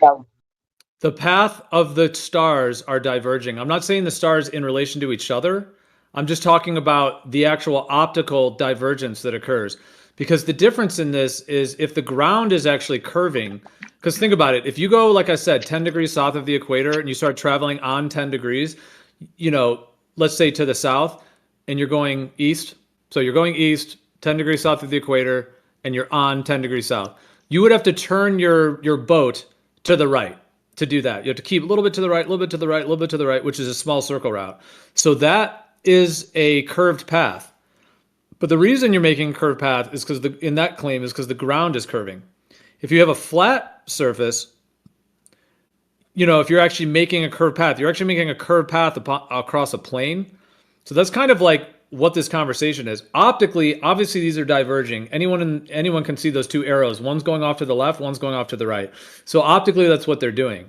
The difference is like the explanation of the Earth being a sphere and that curved path on the ground having to do with the ground being curved, or what New Perspective is saying, a flat plane Earth with the stars actually making a curved path. And there is an overlap here in terms of these. Do you think that train tracks are actually converging, or do they only appear to converge? They appear to. So they're not actually, right? If you had someone standing where you see the train tracks and they appear to converge, someone standing there can measure the distance between them and say it's actually the same distance as where you are, right? Yes. If we're gonna, I think so. Then they're not actually diverging. If Nico was trying to get in, but if you want to go on this, we can't just do it like a quick blip thing. We have to actually go into it because stars are not the same as train tracks. You're not looking down the pipeline of stars on the globe model. You're looking out light years on a sphere around you. Whereas, because train tracks are very different. If you're looking down the pipeline, meaning your head is a foot off the train tracks, they look like they're converging. But if you go up above them and look down, they're not converging. So I disagree. If we're gonna pull that apart, we have to actually break that down. And if you're just trying to make that quick link as to like the stars are looking like that because of train tracks, we'd have to actually go back and forth on that to break that down because it's not the same. Yeah, as you rise up over the tracks, they would still appear to converge in the distance due to perspective. Not when you're looking straight down from the altitude above them. Can I? Yeah, but that would be the same as saying when you're only looking straight up, the stars wouldn't appear to diverge, which is true as well. But you can just go by the GPs of the stars and they actually get further apart. So I don't know what the argument's really about. Did you do those measurements? I'll get the information for you and post it. Great. I'd love to see about it. that. That's what it takes. You can look it up yourself. Sure. So to correct New Perspective, the celestial sphere, it doesn't show the stars diverging or anything. What you have on the almanac, as you were citing the almanac, you will have the star who will have a SHA and a declination that will be the same generally for 3 days in a row, will be the same. And the only things you will be changing will be the GHA of the GHA of RES of the star that will just change the longitude of the star. All the stars on the celestial sphere, they are not diverging. They are staying the same position compared to each other on the celestial sphere. There is no Okay, show that. divergence Show proof of no that. divergence or convergence on it. All right, show proof of Just, that. just look at an almanac and how an almanac it's working. Or you I find have. out the GP. Oh, yes. So you know that you will add the No, they actually GHA. spread apart. You know you will add the GHA to the SHA to get the GP of your star. And the declination is not changing. You don't touch the declination of the star. I don't think that's true. Actually, they diverge and converge. We see. I do celestial navigation. I know how it's work and how I get my GP. And I do not change the declination. I just change the rotation of the sphere compared to it by the GHA. Yeah, that's The what I was star saying before. I know, because the sphere has the curvature on it instead of the sky on a flat plane. That's what I was saying before. That's kind of why. Yeah, but the stars actually separate according to the actual distances from each other, and there's a difference. Like if there's a measurable distance between two stars that run parallel, and then they spread apart. If that's an actual distance change, that doesn't work for a globe. It works perfectly for a globe. You can take a sextant and instead of using it traditionally like with the horizon, you get the 1/2 on one star and you point it at the 1/2 of your length in the sextant. You get the other half on the other. You will have the angle between the stars and you can check all along the night on the between those stars and you will see that the angle stays the same. You should do a whole presentation on that. That would be amazing because it doesn't work that way, according to what I've seen. Yeah, but according to what I do, how I'm making celestial navigation fix, the stars do not diverge. The constellation do not get distorted during the night. The constellation to each other do not get apart. There is no evidence of any stars getting away from each other I don't think that's on it. true. I think there's plenty of evidence of that. But you cannot think, but you go out and you measure it, you will see they do not diverge. Nico, you can do Okay. celestial navigation, can't you? Yes, New I can do. perspective. It's because they curve the ground, though. New perspective. That's the difference, dude. Yeah, but the ground it doesn't matter because the stars' position in relation to each other spreads apart. Not just visually, Check this out. literally. Check this out. I was listening in. Check it out. So if the Earth is plane, and that means the latitudes are literally like diverging. Yep. And so here's what I would say: if everybody would agree that the sun and the moon, whatever, it follows the same path that the stars do for whatever latitude they're on. So if a star's over the equator, when the sun is there, it'll pretty much follow the star. You know, it'll be a little bit slower, barely, but so if you got 3 sticks in the ground, and you get, for some reason you're getting a shadow from a star that's going over the equator, you're getting a shadow for a star that's going over like say 30 north, and a star that's leaving a shadow for 30 south. You got 3 sticks. Them shadows will diverge. You could do it with the sun in the summertime. So if the stars are taking that same path, then that's an if, you know, if the stars are taking the same path as the sun, which I'm pretty sure they do for whatever latitude, once again, then the latitudes are separating out in no man's land, wherever, you know. That's All you got to do is seems like measure two possible, stars right? in relation to one another. Exactly, Lafayette. And you'll Yeah. see that they diverge and converge. Oh, that's a good point, With the Brian. shadows. Brian made a good point. Because they claim that it is diverging, though, because the ball is curving, though. Brian, you know what I mean? Yeah, They but would you claim can't. that at 30 But those north, stars. the 30 north, Yeah. the ground is actually tilted away from 30 south. You know what I mean? On the globe because of the nature of a sphere. Yeah, but if you had a Right. GP, even if Earth is curving, the GP from one land mass to another, with the GP of the star above them, that should be a way of telling if the star is further apart from where it was compared to the running parallel through the celestial equator. If those stars are closer together, according to their GPs on the land, and then you measure the amount of land that those GPs are at when they're out further west and it's a further distance, that means the stars are spreading. Yeah, but look, Gio made a good point too.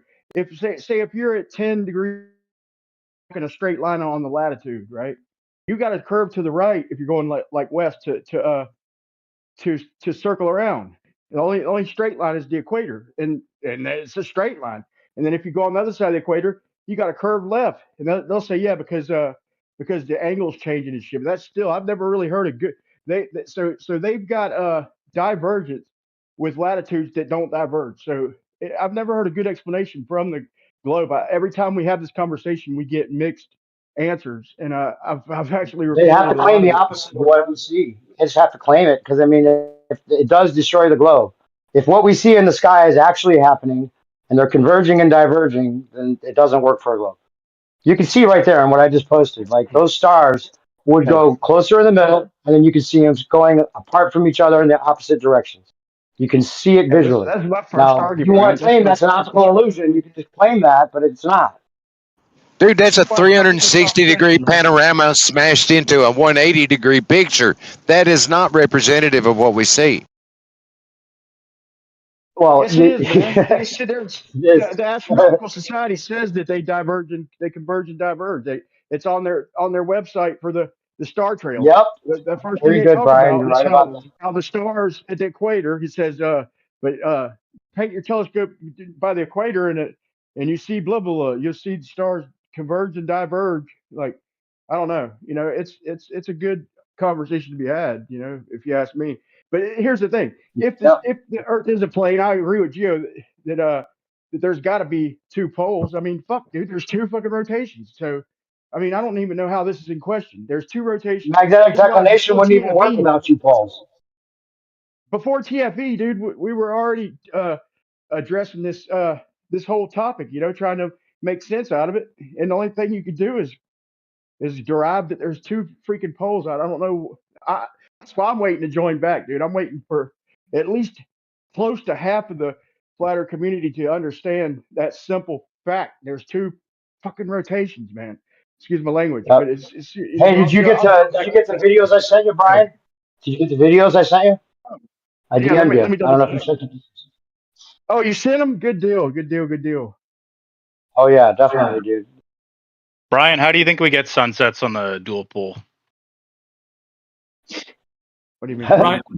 Brian's boycotting until more people realize the problems with the single pole. I still listen in. I know, but I constantly listen in and everything, and I had to jump in to add to the fact, you know. But I like hearing everybody I like hearing the discussions and everything. But it's just like, it's just, man, my voice gets monotonous, man, when I'm preaching the same shit, and it's like nobody's catching on. It's like, Jesus Christ, just look up there. There's two rotations. I mean, I think they're all scared that they have to go back to the globe if they acknowledge the two rotations. But you know, you don't have to. We can collectively You don't see two rotations, O'Brien. You know what I'm saying? There's two rotations. Everybody sees it, man. What are you talking Exactly what we see. In Howard's mind, you got two rotations that aren't diverging and converging, and so that's what it takes to maintain a globe. You know, you have to. No, it's one rotation. It's just one rotation. about? I know you just have to say that, left lane, but saying it doesn't make it true. Hey, Brian. By the way, in the chat, I just it's just about to upload. Those are E1's custom star wheels that he made using the Weems and Plath official star wheels, and he customized them over the flat Earth map. And those seem to work out. He's double checking it with GPS and making sure the GPS are over the right land masses and everything. Those actually work. So yeah, you can see right there, if this is true and this is the way it is, Now you notice there's two circles in the middle. Those two circles in the middle are where the celestial equator is. So you'll have southern stars on the northern wheel and northern stars on the southern wheel because you can see them from the Yeah, that's north what or I've south. mentioned, man.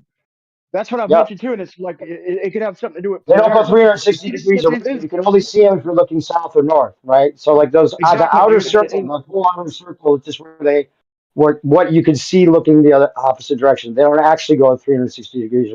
Just Yeah, but the I get issue that, man. obviously with Let me that say one is more that thing. Antarctica is to the east of North Let me say America. one more thing real quick, man. I gotta go, and I'm gonna be listening. But let me say one more thing before I go, y'all. sideways.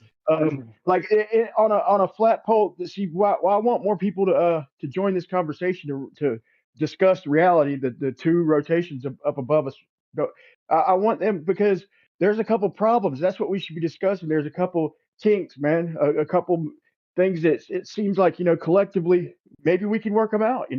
Like Gio mentioned the other night, like Jaron, he thought that's what Jaron was going to do is come back and try and figure out a way that it's working. He just immediately shifted because of the, supposedly because of the abuse he got. More power to him. But the thing is if we can get everybody at least acknowledging this, then we can discuss these what I see as kinks, problems, with this model. But it's so much better than AE. It solves so many of the basic questions. Like, and one last thing. So on a flat plane, then we're dealing with perspective, even though it's less than train tracks up close. It's farther away, so the stars are going to be diverging and converging slower than they would with something close. But still, if we're barely seeing divergence, that means in the distance they're really diverging a lot because Oh yeah. prospectively they barely look like they're turning. But with a perspective model with something 4,000 miles in the air or anywhere near that, then we're barely going to see any. In fact, if they just stayed parallel to each other, that would still mean they're diverging.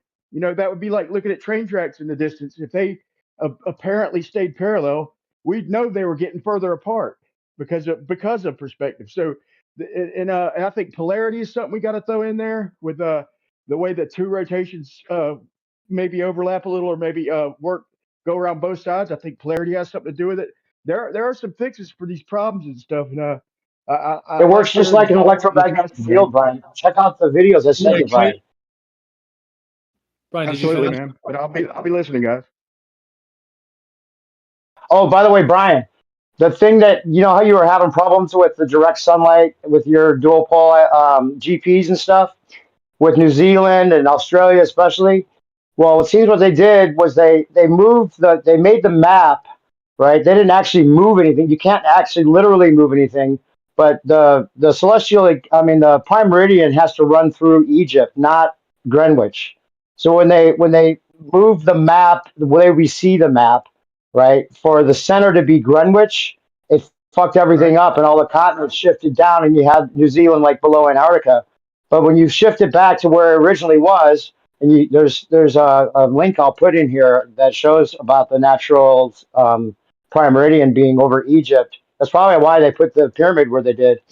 And it shifts all the continents up, so New Zealand gets the correct amount of direct sunlight for the sun doing the circle in the south or the north. And the electromagnetic field spreads the light. So and when it goes through the middle, it condenses it. I'll put the GIF that I've made, make it a better one, but I'll put the GIF with the explanation here in the chat for you. I'm not sure if I DM'd this to you or not, but I'll put it in the chat now. And you can see it. The Re-DM it. electromagnetic field spreads the light out, and you get pretty much the equal sunlight that you need for both hemispheres, or whatever you want to call it, both south and north. But there's shorter days in the winter for the north, and shorter days for the summer, and I mean winter in the south. I mean summer in the south, because of the electromagnetic field, and then it condenses just like the electromagnetic field would do for light. It bends the light literally and spreads it out, but we get shorter days in the winter just like it works. And it's like to the T, it's like such clockwork. I mean, he's got it, down to like exactly at 11 a.m. on September 21st, it crosses over to the north. Exactly on March 21st at 6 p.m. or maybe I got that backwards. I'll put the whole explanation in here that I took notes from what he was saying. It's like to the exact time of day on a certain day, it crosses over either to the north or the south. And it rides the toroidal fields for 182 days, and in both areas. And then there's a half a day for the transition down and a half a day for the transition up. So that adds the extra day to get to 365.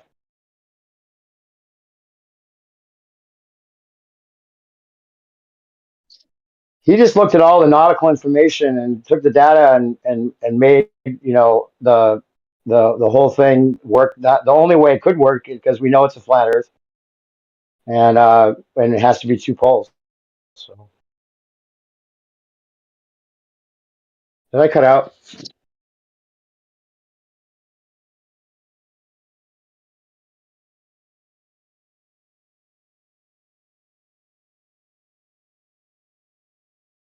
Well, it's way better getting pure unadulterated Rob instead of microphone problem Rob. It's way better. Yeah, but for me, the fact that I can touch an app or anything on my phone and it automatically pops up like right away, I would have to wait like 30 seconds for my phone to catch up to me before. It was driving me nuts. No, I hear you, dude. New phones are always better, faster. Yep. Planned obsolescence. But Dave, you're back. Dude, I kind of wanted to hear you guys go back. Cut out, I guess. Well, like obviously Brian only had limited time, but I wanted to. Well, it's all right. Wherever we want to go from here, I don't know, because I wanted to hear some of those points hashed out further. Because yeah, I was just saying I'm going to put that GIF that I made for the way the sun seems to work with the spread, the estimation of the sun spread, and I put in there with the explanation of on the exact day on September 21st, exactly 6 p.m. It goes up to the north. And March 21st at exactly 11 a.m. No matter what, it's gonna head south.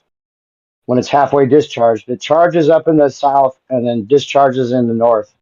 But because it's charged up more when it goes into the north, it has a tighter circle, and that's why the analemma circle is tighter in the north, and then it's a little bit looser in the south. And the actual analemma crossover is because it's crossing over one direction or the other.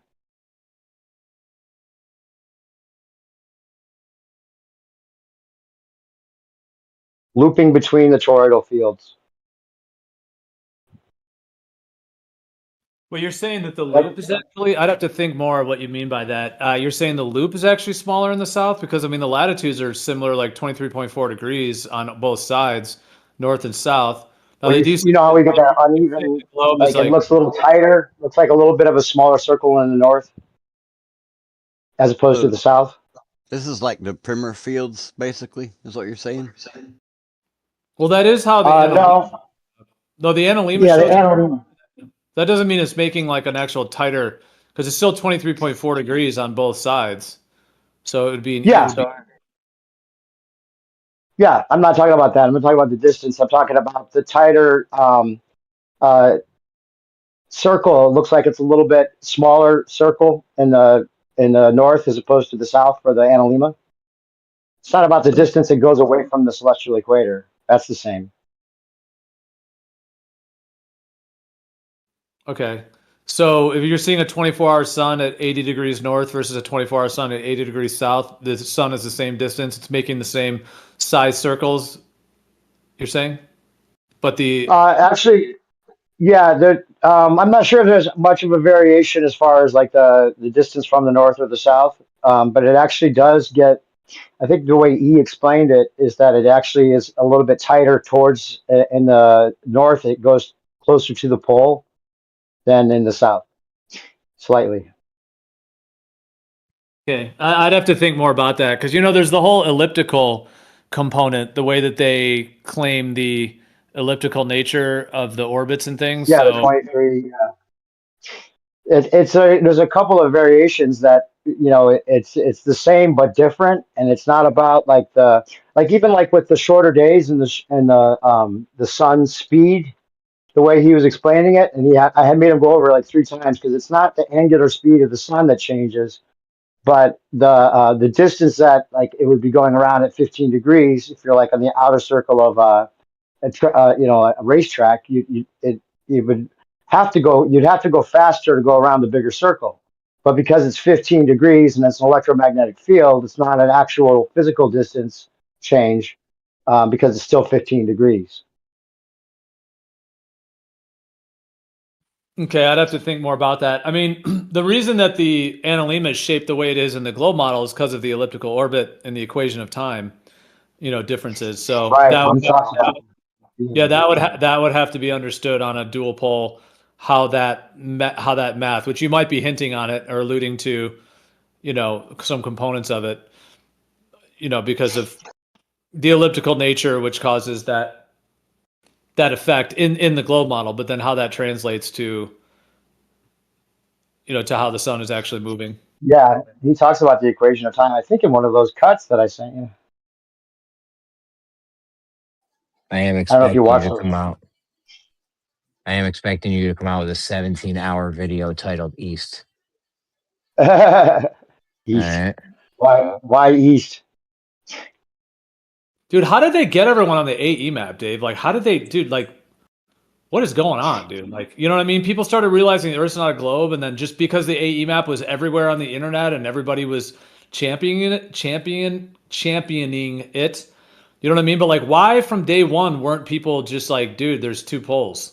You know what I mean? Like, what? Because of the mantras. They had the mantras. Don't look at the sky to determine anything about where you are on Earth. You denied the second pole.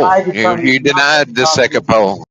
I did not deny that, Left Lane. People did. People also think Earth's a globe, which is wrong. So it doesn't really matter that people are You wrong. didn't ask why you didn't.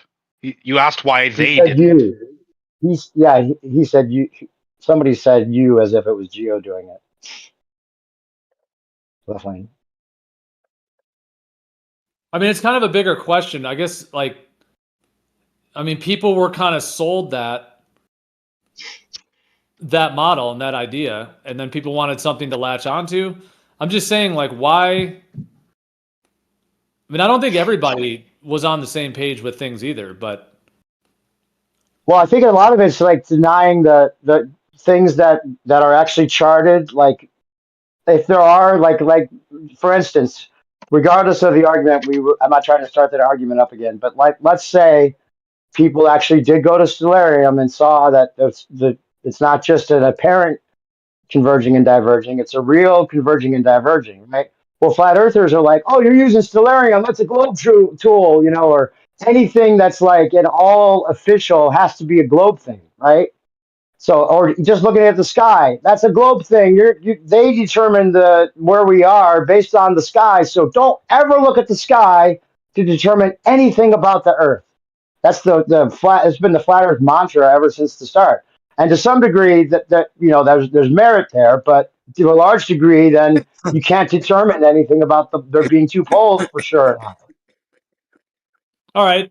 I hear you that there has been various mantras thrown out and things repeated and YouTubers saying things, and then I think like there's like a sheep-like nature to probably all humans in some ways. Like probably all of us have some level of that where you hear something and you repeat it, and maybe some more than others. I'm not just saying like only globe stuff is sheep-like. There's people, if you want to say the term flat earth, that are like that too, where they hear something, then they repeat it, like no 24-hour sun in Antarctica, for example, and all that. But I mean, Dave, you were saying that there was a mantra of like, the sky, because of the fact that the globe uses the sky for their globe model, the kind of opposition is like, like don't use the sky. But then that's in contradiction to the whole no 24-hour sun in the south mantra. You know what I mean? Which is using the sky. Right. Well, yeah. Well, wait. The no 24-hour sun was never using the sky. They never observed no 24-hour sun. They just they just assumed it wasn't there, right? Well, no, I'm saying that's a thing that like with the AE map, Gleason's kind of, wave or whatever, the wave of that being kind of, I mean, dude, I think a lot of it has to do like with just it being sold on the internet. You know what I mean? Like just when you look up flat earth or Earth's not a globe, you're going to see the AE map everywhere. It's everywhere. You're going to see it the first search, second search, fifth search. It's all over the place. And it's just what people were using. Like, oh, it's not the globe, so it must be this kind of a thing. And it was kind of sold as that in a lot of ways. And then the Gleasons, it says, oh, this map is accurate, the way it says at the top. But I'm just saying the whole no 24-hour sun, that is using a thing in the sky to claim something, hey, we're on a flat earth because the ones who said that. There's no 24-hour sun in the south, therefore, boom, globe debunked. This AE, pizza disc model thing confirmed. Kind of thing. You know what I mean? No, I feel that they weren't using it as a positive case of evidence. They weren't saying Earth is flat because there's no 24-hour sun in the south. It was just used as an ad hoc rescue device to say when people did say, but there's a 24-hour sun in the south, they would just say, nuh-uh. I don't know how long you've been in this. I'm guessing not very long compared to many of us. And it absolutely was used for a proof of flat Earth. Absolutely. Of Gleason's AE map. It was, there's no 24-hour sun in the south. Therefore, the globe model's false. We're not on a 2-pole globe thing. We're on a singular pole AE map thing. It was used as both. It was also used as debunk for globe or whatever, but it absolutely was used as a thing like there's no 24-hour sun in the south. That's one of the reasons we know it's this, disc single pole AE thing. It absolutely was. I guess flat Earth would be just out, leading people to use absence of evidence as evidence. So well, I think what Gio's saying is that we had a lot of evidence of the 24-hour sun in the north, and very little, if not just the shoddy ones that we got from that Anthony Powell guy that might have even made him look shoddy on purpose to keep the narrative going that flat earthers believe there's no 24-hour sun and that whole thing. But it could just be there's not, people didn't take the time to do it. It's cold there. There wasn't as many people down there to get this definitive proof of the 24-hour sun like they had allowed for the north. Is that what you're saying, Gio? That's why it got used, because there wasn't a lot of footage of it that people could show the same thing going on.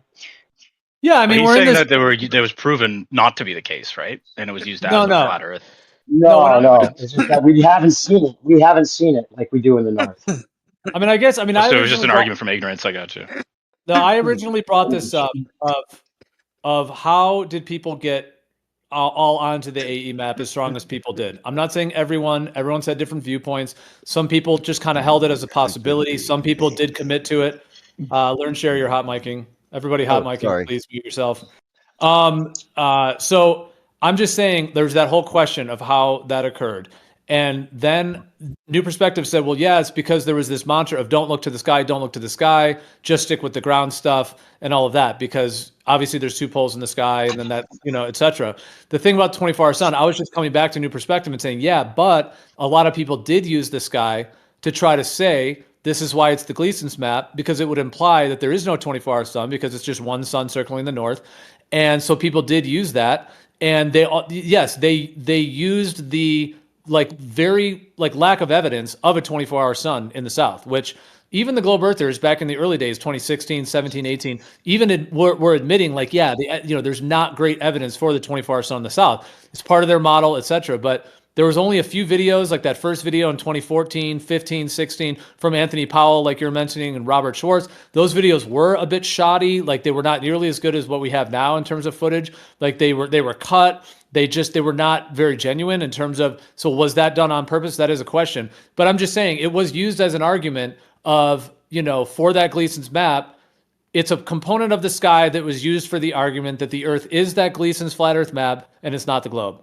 That's what I'm saying. Because of the lack of evidence for it and because people claiming it's not there. And you had some people saying, it's definitely not there. It's not there. I know it's not there, even though they've never been there and they didn't have any actual evidence that it's not there. They just said it because they want to be a little bit like, zealotrous or like a zealot, like whatever that word, whatever the plural for zealotry. And they wanted to have a channel and they wanted people to listen to them and say that they cracked the code or whatever. And it's just wrong. So, I mean, I'm just saying it was used as evidence for that Gleason's map. And yeah, it is like, in a way, it's an evidence of absence because they're saying it's not there, but they hadn't really confirmed it. And then ironically, there was very limited access that people had to go there. So it was kind of like a perfect storm of limited access and then a few shoddy videos. So it was kind of easy for that narrative to be promulgated, which could have been purposeful from the powers that be to fuel that, to bring it to this point. I would definitely say that the reason the AE got adopted is because it is probably mostly accurate for the northern hemisphere where most people live. I mean, it's the position that people are taking, that it can't be a globe, but we know where all the continents are and generally their size. So we kind of got to take this information that we do accept, that South America exists, and then you have to incorporate that with the position that you also pre-accept, which is that Earth is flat, and then you get the AE model. And the fact that the vast majority of people are never going to go to Antarctica means that you can make it a giant dish around the outside of a plate, and no one can really prove you wrong based on their own observation. That's why the AE was so popular. I hear you on part of that, but the thing is that it's not like all the people who adopted or promulgated an AE map, none of them like confirmed it. It's not like they went and measured distances in the south, and they didn't make that map. Of course either. not. They found it on the internet, just like people found. It's just a projection. Just like people found the globe on the internet. Human beings are born in a hospital somewhere. They're given a social security number. They go through school and they're just shown things. 99.99% of everyone, no one's like traveling the earth and measuring everything and doing it. Nobody's doing that. We're given things, pictures, images, ideas, information from others, whether that's globe, whether it's AE map, etc. So I hear you on everything you said about the AE map. That is like part of it all. But I mean, a lot of people were not like coming up with that AE map and being like, "Hey, look, I figured out what the Earth is. It's not a globe." They were given it. It was on the internet. It was on all over the place. So it was they believed it. Yeah, they believed that was the most accurate rendition of the Earth. Yeah, because just as I believe that the globe is, and just as you would say the dual pole is. Well, but the thing is that people did not know. What was I going to say? I mean, I'm not necessarily saying that dual pole map is the map, by the way, but anyway, like that is the layout. But clearly there are two poles.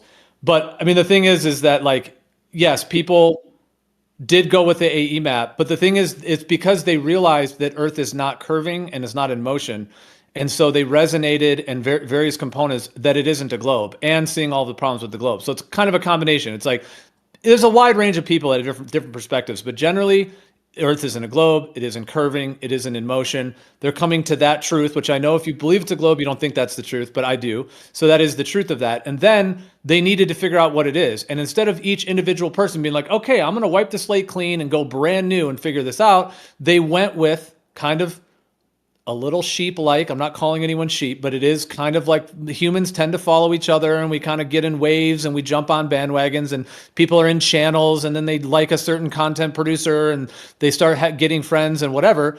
And so they're going to promulgate certain things that are already out there. And so the AE map was like the flat earth thing that was served on a silver platter, pun intended. It was served as a dinner plate. Here it is, guys. Here's your flat earth. And then people all jumped on it without actually verifying, because they saw there's no curvature, there's no motion, and that it's not a globe. So instead of being like, I'm going to wipe the slate clean and figure it out, they just went with that. And that's why I was asking originally, like when there's two poles, how did they get sold on a single pole? But you could also say there's no curvature. How did anyone get sold on a globe? So it kind of goes both ways.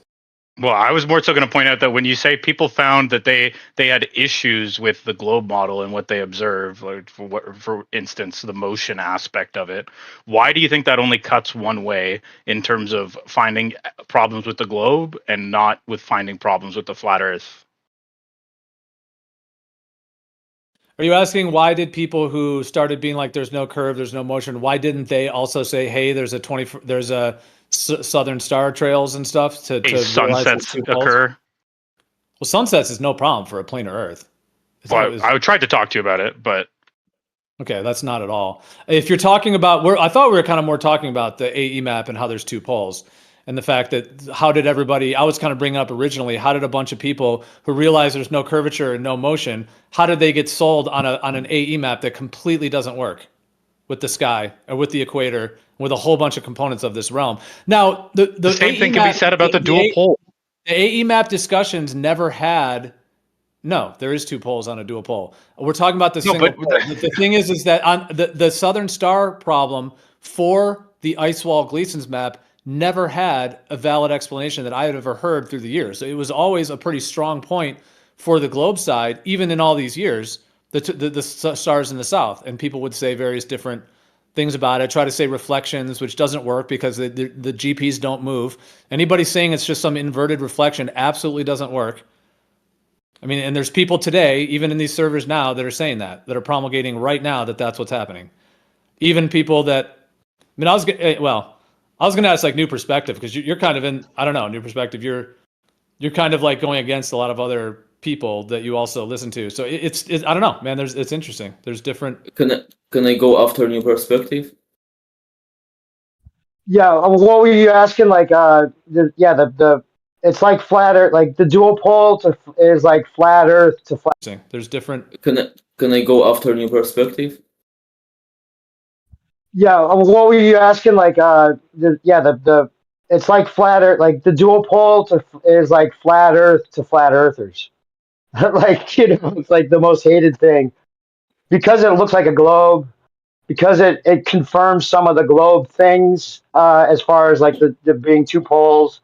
There's a lot of similarities in the way that the latitude and longitude works. I think that's part of it. I think, like you were saying the other day, a lot of the Bible, more central Bible flat earthers seem to think that there's like an AE parallel between like the Bible's version of flat Earth and the AE map or whatever. And then, yeah, just like I think it's because that you might have to use solarium, which even though it does show converging and diverging star trails, you're a global person. You must think it's a globe if you're using any tool that the globe uses, or any kind of like official confirmation of GPS or any of these kind of things that aren't necessarily official, but they have to tell you the truth about some of the technicalities, because otherwise nothing would like add up for like a normal person. But when it comes down to like the bare bones of it, there's things that do not work with the globe that they'll tell you, in my opinion. Dude, that was you said that dual pole is like flat Earth to flat Earthers. They're anti-flat Earth flat Earthers. They're anti-dual polists with I mean, even after the 24-hour sun thing, you'd think that would open up more people. Well, it has. It's a lot more people than it was, right? Because you have to consider that if there's a confirmation of a 24-hour sun, which shouldn't have taken people going to Antarctica. If the sun sets south of west in the winter and it sets north of west in the summer, that means it's going two different directions. You can't have it setting the opposite direction and then think it's just a circle. Right. Although there were some ideas of maybe like lensing, like with an AE map, like maybe there's some kind of lensing that like warps it in some kind of inverted way. I mean, I'm just saying some of the stuff that was discussed over the years, and you and I were involved in some of those discussions, and remember that like lens that people put over like an AE, and it kind of shows that like anti kind of effect in the south and stuff. Right. It doesn't really work with the GPS and stuff, but it at least kind of it would give like the visual effect of it. So it's kind of like a half like ad hoc explanation, maybe, so that was always kind of used as that. And there was like ideas of perspective and like the corpuscular ray argument. Remember that? We went through that. People were talking about how the corpuscular rays and then the personal dome of vision with the Walter Bislin model, and then how that could maybe bend the light, and the sky's just like a unexplainable illusion. And that's I guess some way of justifying it. Yeah, and then the religious thing, like you said too, it does seem like, I don't know why, like specifically with Christianity, some folks seem to feel like the AE map, maybe just because there's certain things about like the center, like God's throne in the center, so there has to be one center.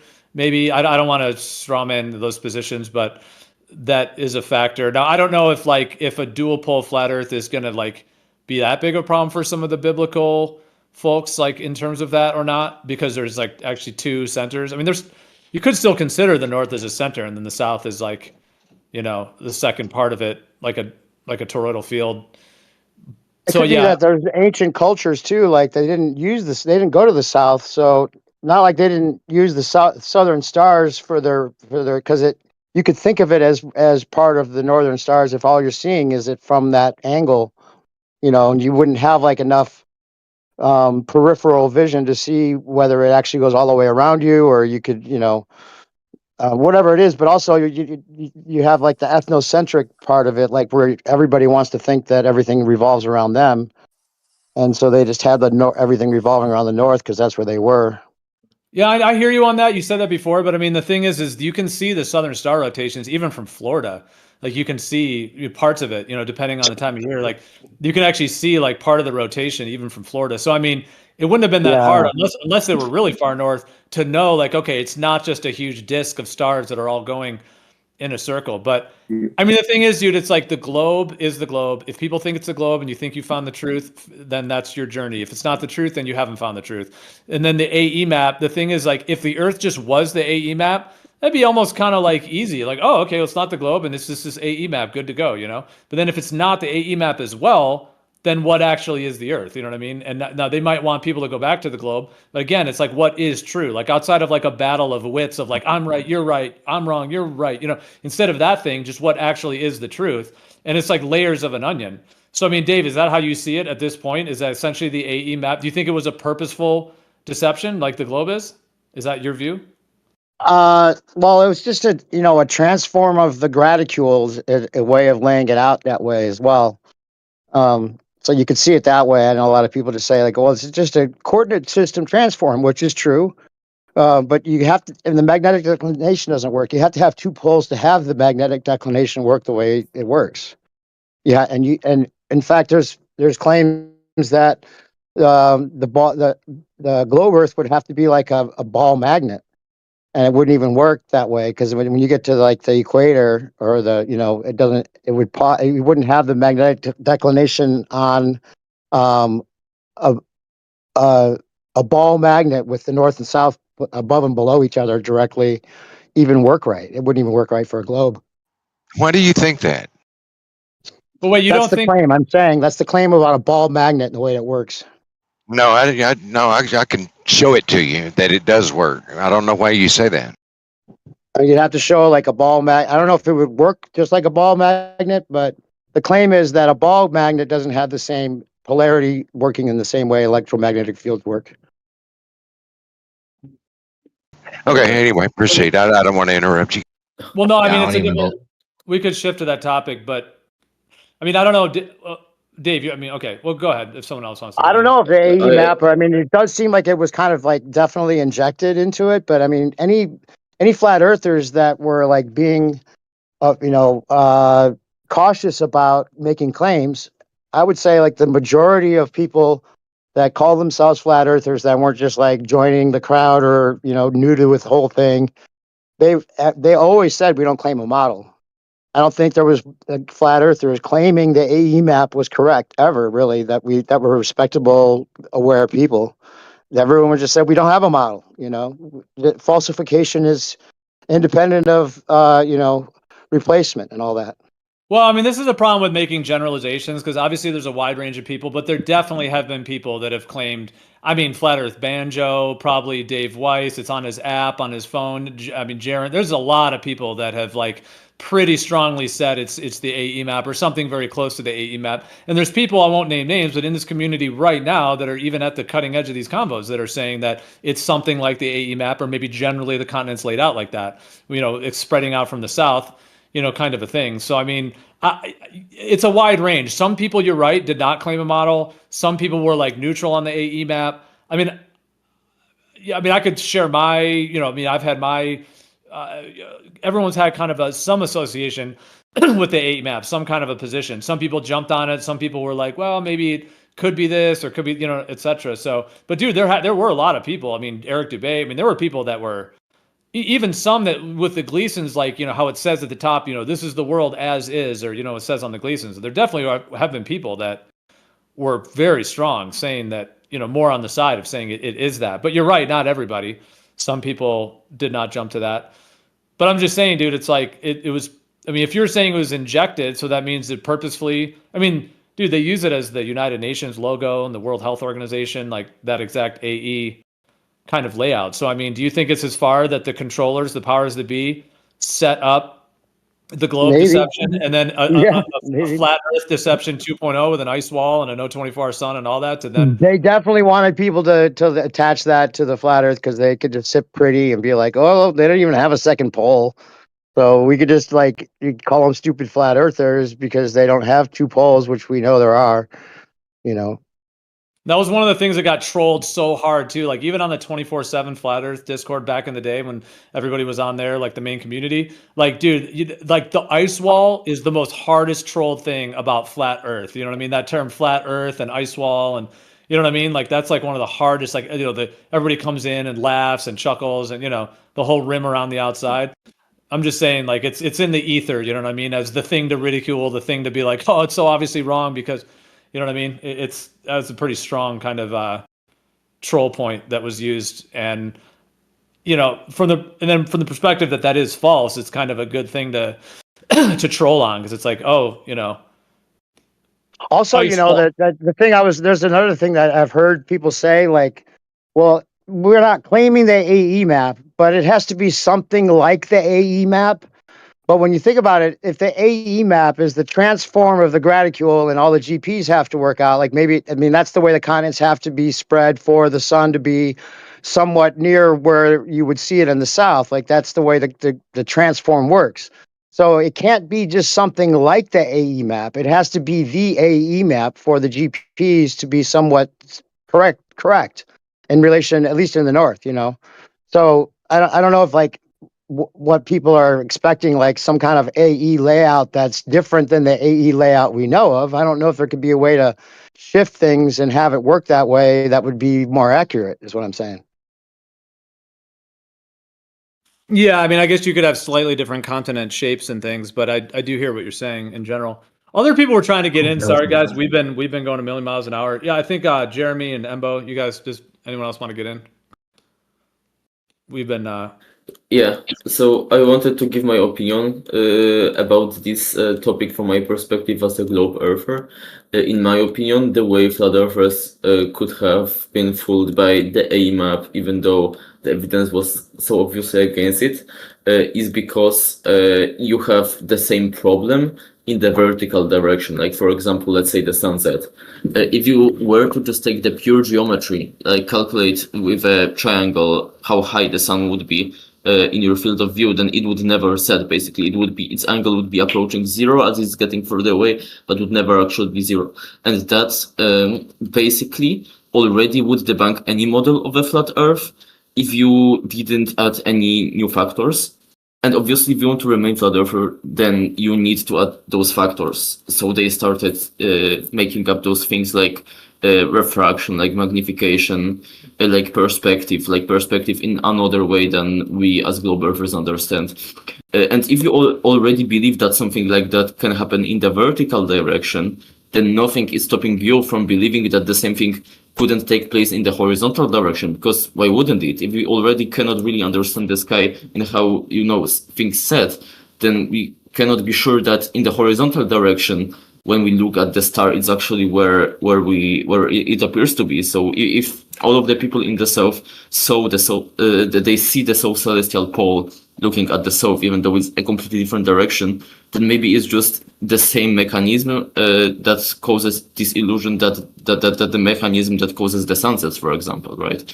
So if you already accept flat Earth, regardless of the model you believe in, you already accept that there's something funky going on with the sky, because it doesn't just work with geometry. So then there's nothing new that you have to assume to think that the same thing couldn't happen in the horizontal direction.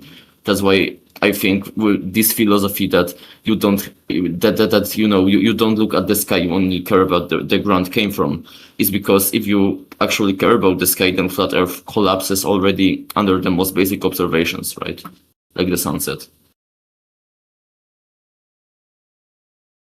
Okay, does anyone want to respond to that? I mean, I hear, I'll respond briefly, I guess. I think I'm understanding what you're saying, but I don't necessarily agree.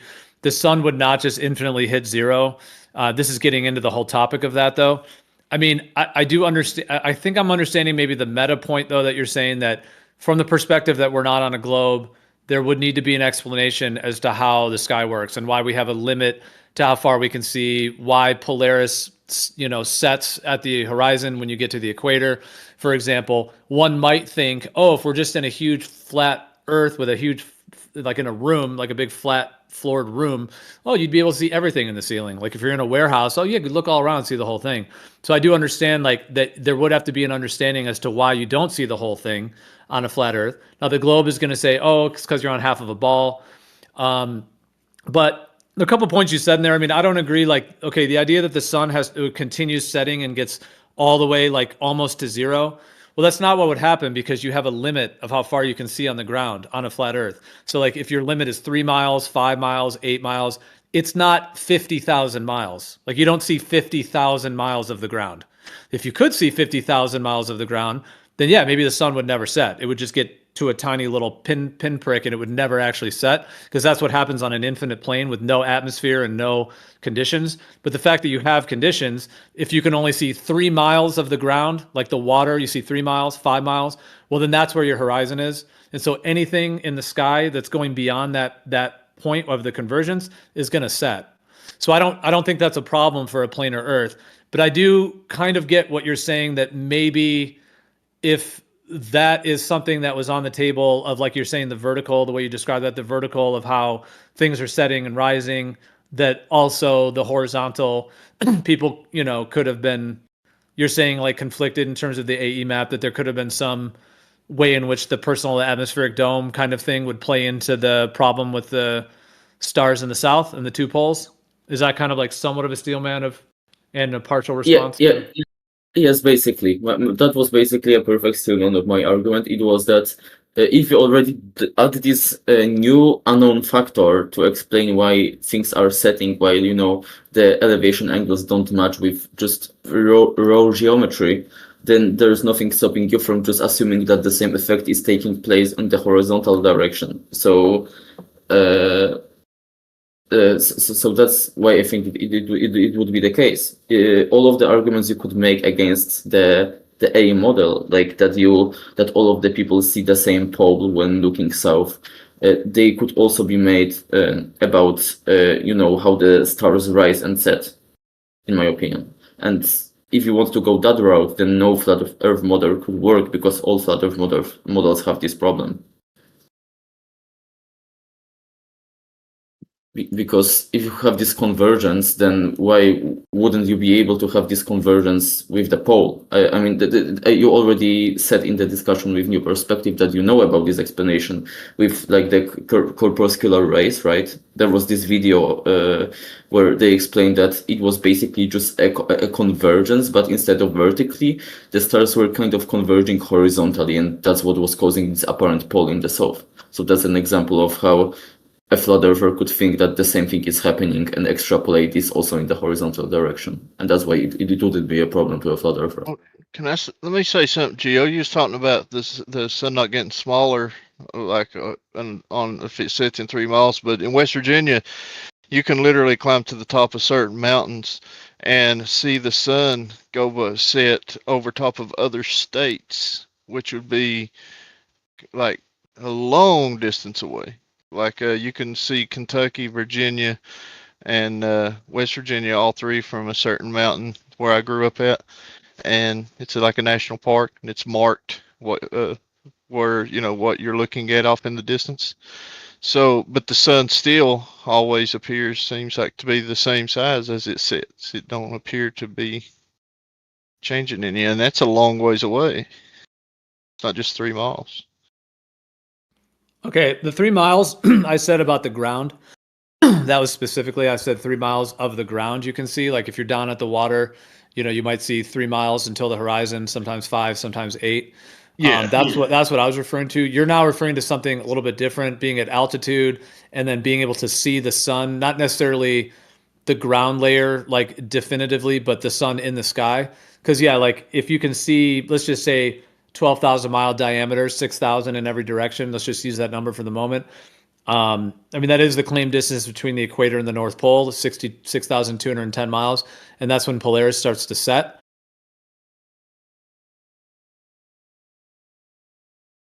So 12,000 mile diameter, 6,000 in every direction. Let's just use that number for the moment. I mean, that is the claimed distance between the equator and the North Pole, 66,210 miles. And that's when Polaris starts to set. So if that's like the max distance that one can see, then yeah, you would be able to see like several states, like you're saying, within a 6,000 mile. But you kind of looped in a couple things. Like the 3 mile thing, I was talking about the limit of the distance on the ground when you're down at the ground layer and what causes that. But of course, if you're at a higher altitude, that's going to be further. I mean, the longest distance photography in the world is, it used to be like 273, and I think now it's up to like 300 miles, 305 or something is like the new world record. So, I mean, 300, not 6,000, is the distance on the ground of level you can see. But you can still see the sun in the sky beyond that, depending on your position. And then the size of the sun, the angular size change, that's also like a slightly different topic. But I think the thing Embo is talking about, I hear you though, I mean, but the thing Embo is talking about is like basically the personal atmospheric dome and how that needs to be understood on a planar Earth, and how the globe explains that, how you have the curve of the Earth that's limiting your distance, but on a flat Earth, you know, there is still that distance. And so I think Embo's point was more, I think, related like to kind of trying to understand that personal atmospheric dome and the corpuscular and anti-corpuscular rays. And he's correct, I think, in saying that there have been arguments over the years that the southern stars is related to some effect of the personal atmospheric dome versus there actually being two poles that actually have fixed GPs of all the stars, you know, and an actual south pole. It was kind of, some of the arguments were wrapped into that personal atmospheric dome, which I don't think is, I don't think that the personal, all the ideas of a personal atmospheric dome are false necessarily, but no, I think that was kind of what Embo was alluding to. But yeah, I mean, the points you brought up are slightly different, but yeah. Is there like is there something which okay, I'm not asking globe earthers here, but only other flat earthers. But so let's say, so with the anti-crepuscular rays, right? You got the sun's rays diverging overhead, actually diverging, and also visually diverging. And then they continue to diverge in reality, but perspectively they begin to converge, right? Yep, at the opposite horizon, 180 degrees. So let's say the stars are projecting from the center, and let's say it's basically the same star field which just projects, and then it renders in each person's little dome of vision as like these little dots. But the actual rays of the stars are, quote unquote, are projecting from the center outwards. Then just like the anti-crepuscular rays, but in the opposite direction, so that's east to west, this would be north to south, they would begin to again converge. Yeah, that was an argument. Yeah, that taps into what Embo is talking about. I mean, that was an argument. I don't really want to name names. I mean, these have all been live stream recordings, and anyone who was around during the time knows who was making these arguments. But yeah. I mean, that's been an argument for the Southern Stars that's been made. And is there anything that says that's not possible? Like, I'm just asking. I don't know. Dog in the fight. I don't give a fuck. But I'm just asking. Well, yeah. So one of the things is that if that was the case, and I argued kind of against that argument back in the day for a few reasons. And one of the reasons is that if you have that effect happening, corpuscular, anti-corpuscular with the stars, I kind of, in my viewpoint, it's conflating those two concepts. But if someone was to say it's not conflation, it actually is what's happening, meaning the argument that the southern stars are because of perspective. And this is kind of what Embo is alluding to, because I don't know if you were here, but like we were talking about like the dual pole, and then from the perspective that it's not an AE map, and then it was kind of like, okay, well then how did people even think it was an AE map? That's kind of how this got started. And then Embo brought up like, you know, the personal atmospheric dome and how that there could have been some discussions on that. But to respond to the corpuscular, anti-corpuscular star kind of explanation is that if that was the case, let's say that you're at the equator and you're traveling, you know, west on the equator. So you're in South America, you go across the ocean, you're over in, the Philippines, and then you keep going to Africa, you keep doing that. Well, and let's say you see half the rotation in the north and then the one in the south. And then you're gonna, if you incorporate that corpuscular ray effect, well, that would imply, because the north one is fixed, like in that concept, like the north stars they're actually there. They have GPs that are actually above places, like the Big Dipper is like above Canada, or you know what I mean? Like it's actually fixed points. If you're going to say that the southern one is just like a perspective anti-corpuscular effect, then as you travel on the equator, that southern pole is moving with you. Like as you move on the equator, that anti-corpuscular effect is moving with you. It's traveling. Now that, so far it's okay, like with the anti-corpuscular idea, it's like, okay, well, yeah, of course it would move with you because you're moving and the stars are, you're getting that perspective, the anti-perspective in the south. The problem is that would then mean that southern rotation of stars is literally moving as you move, it moves with you around the outer rim of this AE map thing. Now, the problem with that is that the GPs of stars in the south are fixed. They're not moving. Just like the ones in the north, it's a real rotation. there is a South Pole and there's real GPs. Now, if somebody could prove that that the GPs are moving in the South, that they move, meaning there could be a dude who's getting the anticorpuscular effect in Africa, and there's another dude getting the anticorpuscular effect in South America, and they could both be at the GP and be like, hey, look, I'm at the GP of this star, and then the other guy could say, I'm at the GP too. Well, then that would mean that southern rotation is not fixed. It's actually moving with you in an anticorpuscular kind of ray effect. But I've never seen anyone validate that there is any more than one GP, like that there's one fixed GP, for every location. When they went to Union Glacier, if you look at that whole southern rotation of stars and you just go 10 degrees off the center of Sigma Octantis, that's where Union Glacier is. It's in one spot. It's not moving in an anticorpuscular effect around the outside of a rim. You know what I'm saying? So that's one of the big issues with that, is that the GPs in the south of every star are actually fixed points on the ground, meaning that there are actually two rotations. Just like the north is a real rotation, the south is a real rotation, rather than just like an anticorpuscular reflection, a thing that moves with you. Yeah, I think I understand what you're saying. I'll have to look into it, I suppose.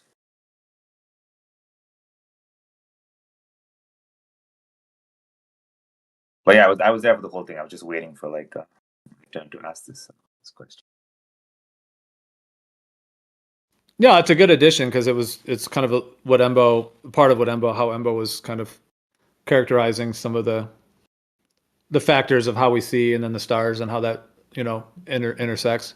I mean, I guess I'm still wondering. This is not like a rebuttal or anything. Because again, I don't have this fleshed out in my mind completely. But I'm still wondering, like, with the GPs, does the GP literally mean that the star is above that place?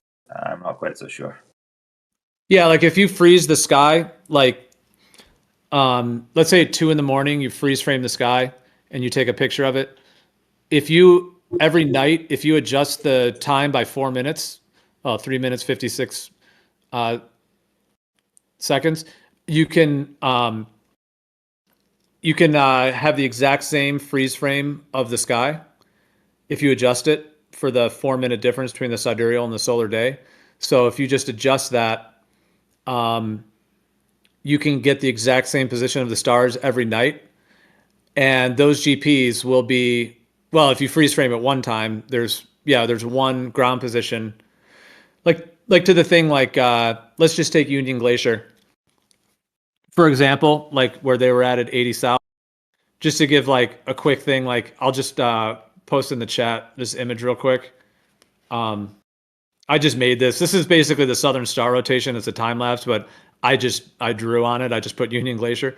So like that point right there.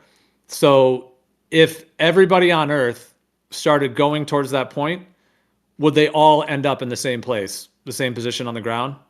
You know what I mean? Because if this whole rotation is just moving along the outside of an AE map, then that would mean that if people in Africa started going that point, people in South America, they would all end up in different points. You know what I mean? But if they all end up in the same point, then it is a fixed GP on the ground. The same way that if everybody started traveling towards, one of the Big Dipper stars, they're all going to end up in the same place and have a party. So I'm literally I'm spitballing here. This is going to sound like I'm coping hard, but like, what if the GP also just like perspectively just gradually shifts such that you are also like, as you move? Yeah, we talked about like a lenticular lens effect.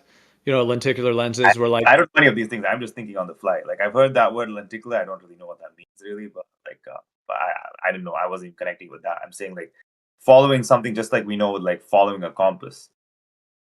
Like, we don't really know that it's maintaining its original direction, because an either model, technically the compass would just keep readjusting, right? Similarly, even though it might not seem like it's changing to us, because this would always be a perspectival thing in terms of following a star. It just gradually be shifting. No, I do hear you, and I've thought about this, and we've talked about it as well.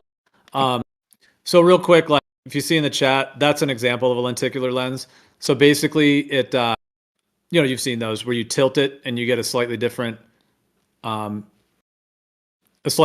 image, and like when you tilt, and then if you see this image here.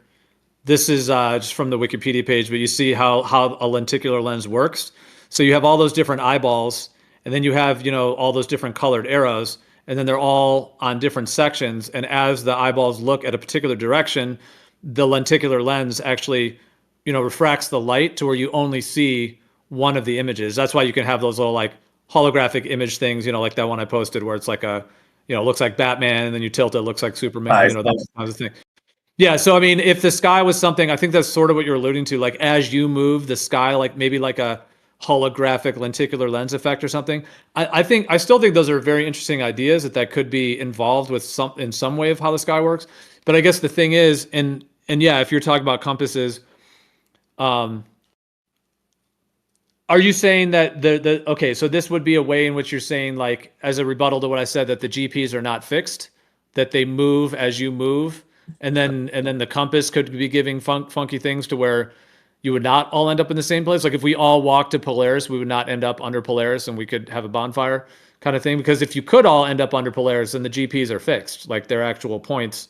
And you have like the Celestial Almanac. Like all evidence I've ever seen is that there's one, like if you freeze frame the sky at any one time, there's one fixed GP at one point on the ground. Meaning I always say the example, you put like a flag in the ground and you label it, Sirius or whatever the star is. At that time, when you freeze frame the sky, the GP of Sirius will always be there. And anyone in the world that can see Sirius, if they travel to that point, they're going to end up right where your flag is. I'm kind of saying something more like you could end up in the same spot, but just because the GP is switching in each person's perspective subtly, such that it leads you there. Like initially, if you were like in their starting positions, if you were to somewhat dead reckon towards that initial direction heading, then you probably would end up in different points. But if you, so I'm saying dead reckoning, it could be the case that you would end up in a different point. But if you were to just follow it, it would just subtly shift like a compass and lead you to the same spot. That's possible. I'm not saying that is the case. I'm just spitballing. I haven't thought about this with this much effort. Well, that's easily testable with Jeremy's straight line at 90 degrees. So I think Gio's point.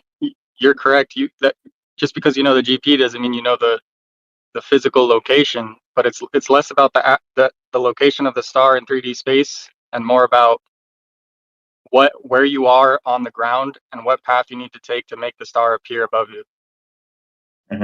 Again, sorry, I'm not trying to do a rebuttal to anyone. I'm literally just thinking and asking questions. I'm not just saying that. I genuinely sometimes I am actually arguing. That like right now I'm genuinely spitballing. No, I hear you, dude. They're good questions. I mean, I'm not saying that I have all things figured out. I mean, I've traveled parts of the Earth, but I haven't gone out and validated every direction and distance and all of that. But I mean, there is a Celestial Almanac in terms of the GPs. There is celestial navigation. And then the stars are very consistent in terms of the way they move. Throughout the seasons, throughout the year. Obviously, the sun in terms of the Tropic of Cancer, the equator, Tropic of Capricorn. So I mean, it does seem like the sky is like a grid on the ground, because isn't what we're talking about like either like every star either has a fixed GP or it has like a relative GP. But you're actually kind of talking about a different idea of almost like some kind of like refractive effect where the path you have to take on the ground would not be a straight path to that GP, even though the GP would still be there, or something like. Yeah, something like that. I'm thinking about that. But if you were to somehow be able to dead reckon, you would end up in a different spot, as you were previously mentioning, right? But if you were to just follow it, you might end up, at the same spot. I think that's easily testable, though. Yeah, I mean, I'm not saying that's not. I'm not, dude. That's not my position. Yeah. I'm asking a question. I don't know jack shit about cartography, so. What would that do though? Like, let's say what you're saying was the case, even if it is like kind of just like a more of an idea rebuttal, not like in some serious debate thing. Because I mean, I'm obviously just putting forth what I'm putting forth and you're putting forth. But like, if it was a rebuttal, what would it be? How would it be different than? Because we were originally talking about like the corpuscular ray thing, the southern stars, and then the idea that like those southern stars are just like a corpuscular effect from the northern. There's actually another argument against that too, but I'll leave that to the side. There's another one because basically that pole shifts as you move on the ground.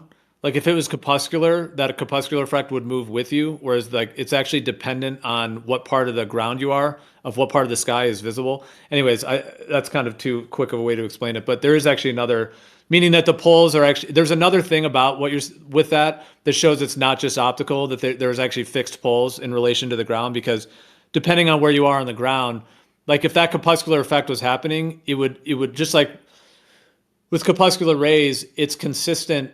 Like as you move in different positions on the ground, where the corpuscular rays converge at the horizon kind of moves with you. But with the poles are actually like as you move like 10 degrees north of the equator or on the equator or 10 degrees south, the pole will either be more or less visible, which seems to indicate that it is a fixed point that you're getting further and closer from, that it's not just an optical thing that's moving with you.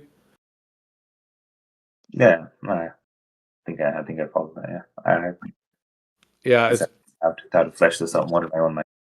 I tried to explain it quickly, but the thing you were saying though, like in the southern rotation, if it was moving with you, how would that?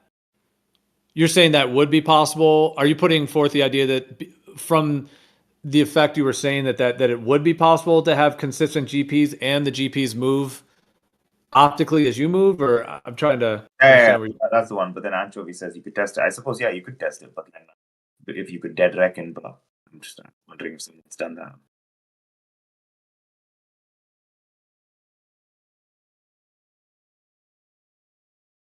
I think there should just generally be just as a kind of related but slightly tangential point. There should be like a purely dead reckoning map of the ground. Like, if I think that should be possible. If you can go to fucking space, then you should be able to like just make an entire dead reckoning map with you. But isn't the 1 degree per 69 miles, like the way that the pole rises as you move towards it, indicate that it is a fixed point on the ground? Kind of like if the sun was like over Texas, well, it never gets that far north, but let's say the sun is in the Bahamas or whatever, where the Tropic of Cancer is. I know the Tropic of Cancer goes through the Bahamas, so let's just say the Bahamas. So if you're in the Bahamas during the summer and the sun's directly above you and you're chilling there, and then if somebody else is in like basically anywhere in the world, like if you froze time right when the sun is above the Caribbean, south of Florida in the Bahamas, anyone in the world could just keep traveling towards that sun and end up in the same place. Doesn't that indicate that in that case, the sun is at a fixed GP that everybody would travel to one point to arrive to? Like, is there any way around that being the case, that you see a thing in the sky, you travel to it and you get to the same place? And if all the other stars are like that too, wouldn't it indicate that the other stars are at fixed points as well, and therefore you'd have two fixed rotations of stars? Is there? But I mean, obviously, yeah. I mean that I understand the logic of it, right? Like if you're all following something, and if you have different things, you'd end up in different spots. If it's the same thing, then you'll end up in the same spot. I'm obviously just giving like a logically, but I'm not saying it's physically possible. I'm saying it's a logically possible third option where it just optically it keeps shifting. But of course, logically, if you were to dead reckon geometrically, then you would still end up in a different point. But optically, if it just subtly kept shifting for every person, then you could end up in the same spot. That's the only point I'm making. That's just logically possible in terms of just pure logic, abstractly. I'm not saying it's physically or optically possible. Okay, but I'm trying to think what you mean by shifting. Like if you were in South America and you saw that sun and then you started going towards it, what do you mean by optic or like shifting? Because if you kept going towards it and you ended up in the Bahamas either way, doesn't that indicate that it is at a fixed point? And then if you extrapolate that to every star does the same thing, then wouldn't that mean is there any way around there being, a whole star field of fixed stars above fixed points on the ground, even if it? Because I mean, you could have like refraction or something. Because what you're saying also would change the whole celestial theodolite thing, but we'll leave that aside. If you're saying it's shifting somehow. Yeah, what I was going to say about celestial theodolite, problems with that too. It's interesting though. But what I was going to say is like, have you seen like those demonstrations people do where they shine a light behind a screen and you see like each person sees like the light on the screen at a different point? But as they moved closer together, they would end up slowly start to be in the same spot. Like this is just even within a small room. They're seeing the light at two different positions, supposedly relative to just to their standing and to their viewpoint. So there's a light being projected on the screen, and each person is seeing that light from a slightly different position relative to them. But as they would move closer together, obviously, just logically speaking, they would start to see it being in the same spot. So even though they are not really initially they saw it optically in a different spot, as they get closer together they would see it. It wouldn't seem like it's moving or anything. It would just seem like you're moving. But it would subtly be shifting such that you're seeing it in the same position. Well, I think saying a different spot is kind of not really the right words when we're talking about perspective angles. Well, again, it's just a pattern, right? It's not like it's actually in a different spot. You're just seeing it initially at a different spot, but obviously, and someone else is seeing it at a different spot. But if you move closer together, obviously you're just going to both see it now at a new spot. But again, I'm talking in the example. I'm talking about a room, and on the Earth, this would be happening so gradually that you wouldn't even notice it happening. The basic point here is if you just follow the star optically, without doing dead reckoning, I don't think that definitively proves that the GP is the same for everybody.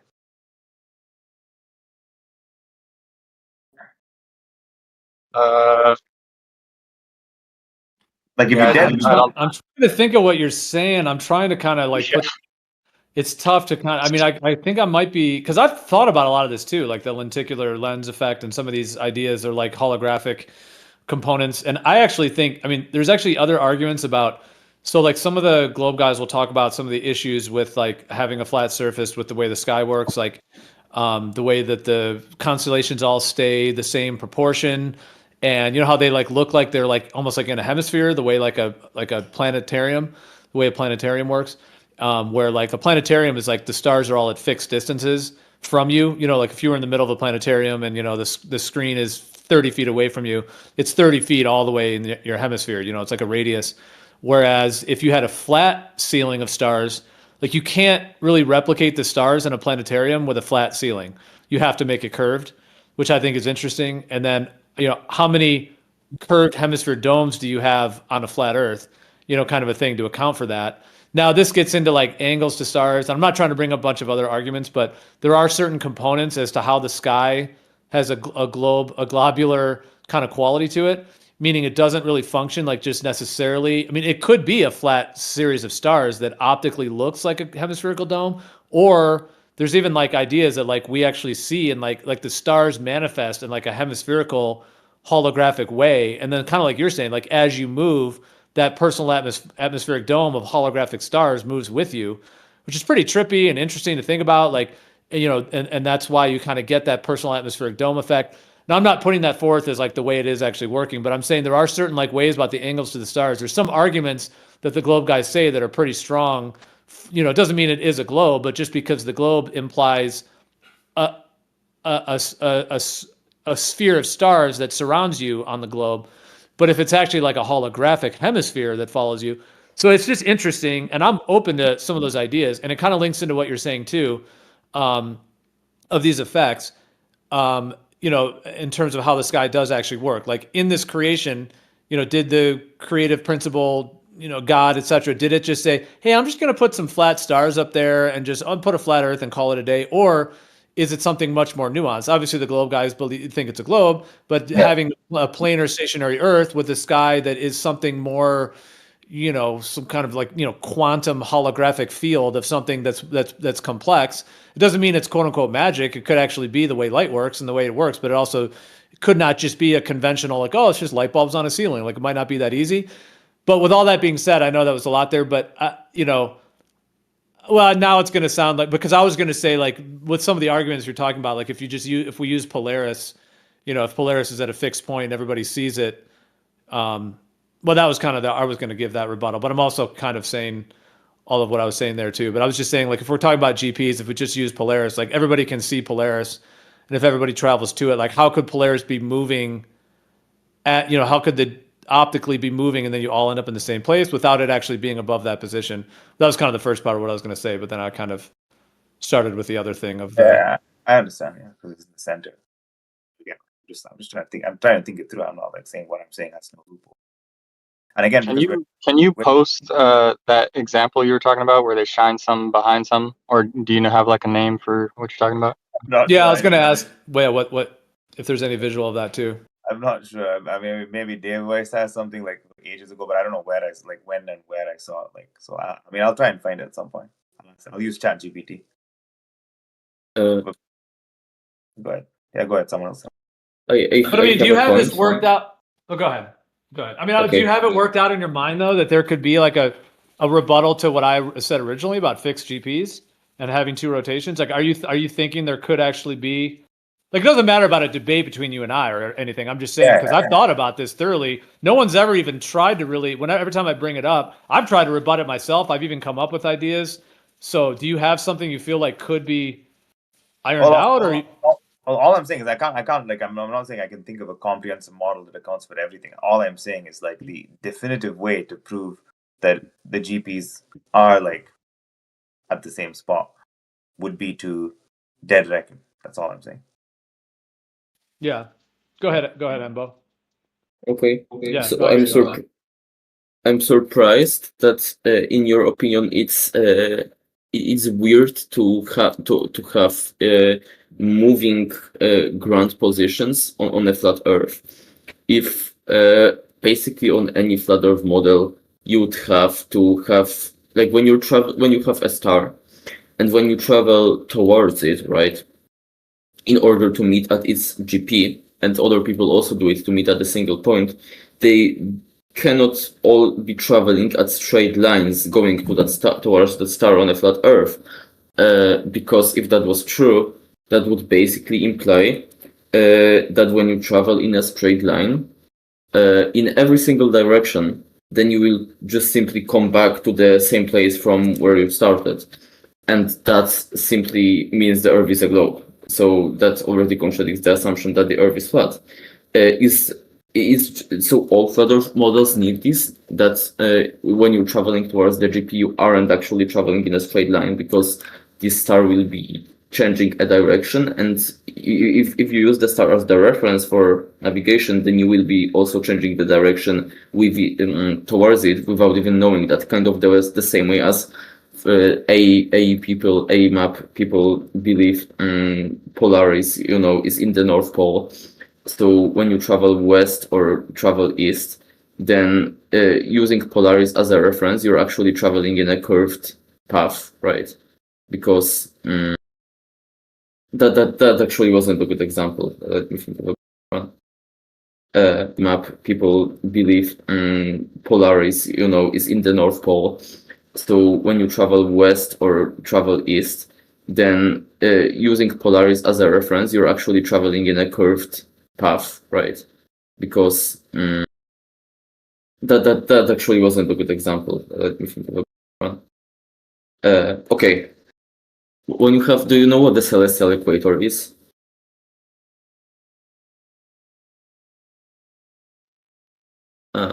Is this addressed to me or to Arul? Like, to you. Okay. I mean, I was trying to follow what you were saying. Yes, I know what the celestial equator is. Okay.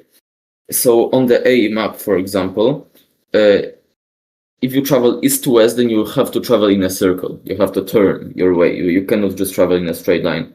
But there are stars that are on the celestial equator. The most obvious example would be something like the sun during the equinox, when the sun is indeed straight above the equator. So if you just were to use the sun as the reference and you wanted to travel to the sun's GP, which would basically, if you are in the equator, that would basically mean you're traveling west or you're traveling east, then you would be turning, because as you go in a straight line, then you wouldn't be going towards the GP anymore. So you have to turn, and without even knowing that, like you would have to shift, because you're using something that shifts as a reference. So the same way it would have to work on any flat Earth model, basically, it would just be at different ratios for different stars. That's, yeah. Well, when you have a GP, you will meet at a single point at the given GP, but you wouldn't travel in a straight line going towards that GP, because it would be optically moving.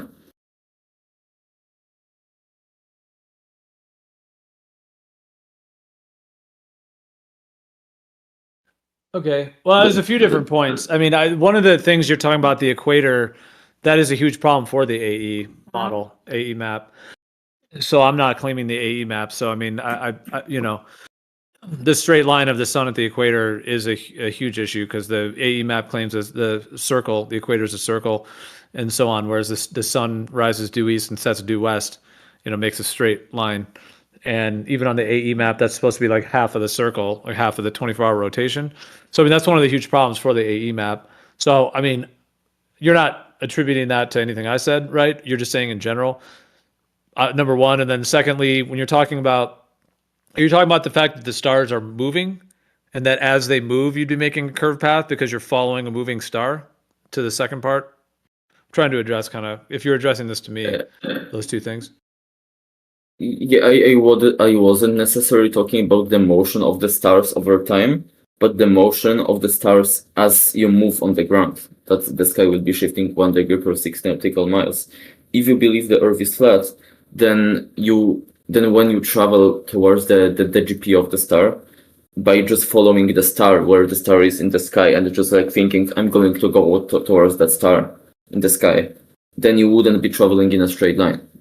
Why not? At least if you were on the equator, if you were dead on the equator and Polaris is just on the horizon, on really any flat Earth, like even just leaving the AE out of it, you just have Polaris and the northern rotation. You're on the equator, and you just start traveling straight to Polaris.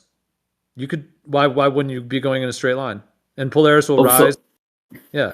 Okay, so you're right. You're right. I should have specified more that there will be a center of projection, right? It would also depend on the type of a projection, but let's take a projection for simplification because that's the ones that we all are familiar with.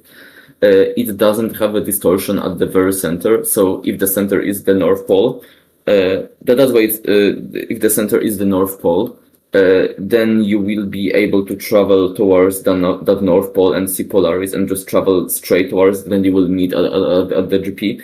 But you've just given one example, that's only one single case, and that's basically the only case where it works. But for example, the case I mentioned with the equator, that's also on the AE, and it doesn't work. You'd have to make a circle, even though you're always seeing the sun straight towards you, to the west or to the east. So one example proving that it would work doesn't invalidate all of the other examples where it doesn't work, because this is a particular projection. That's why it's called azimuthal. Azimuth just means basically bearing, right? The direction you're traveling it. And it's called azimuthal because it preserves the bearings from the center of the projection, which is the North Pole in this case. So you selected the only case basically where it works, but in any other case it wouldn't work. Right, and it isn't only a problem in AE. It's just that if you select a different projection, then it wouldn't work in a different way, but it still wouldn't work. Okay, I'm not clear on what you're saying, because if you have like a dual pole kind of layout where you have two AEs, you have one in the north and one in the south, and then you have stars that are on the two rotations, and then they're straight at the equator with a dual pole, which is what the sky looks like. So we just take that for the moment. Straight line at the equator, northern rotation, southern rotation, like an electric field and so on, like we've been talking about. If you have that and you have two rotations and then straight at the equator, just like the electric field lines of a electromagnetic field and so on. If you have that in terms of the stars, if you freeze frame the stars, you just freeze it. You freeze time, basically. What would be the problem with taking straight lines upon the ground to the GP of any one of those stars? And you could even convert that on an AE thing too. I hear what you're saying about the equator issue, but I mean, if you conceivably had an AE map with one pole and the stars all coming out from the center and you freeze time, why couldn't you just take straight lines from any position on the ground to get to any GP from any position? So for instance, I just reposted the map in the text chat so everyone can see what I'm talking about. Is this the map that you use to Nostromo? I have to make sure, because this is the one you posted. Yeah, I've never claimed that is the map of the Earth. That is one of the projections that is that's an equal area. It's an azimuthal equal area, and that is like kind of a blueprint of a dual pole type layout where you have Antarctica as a continent and the southern rotation and then a northern rotation.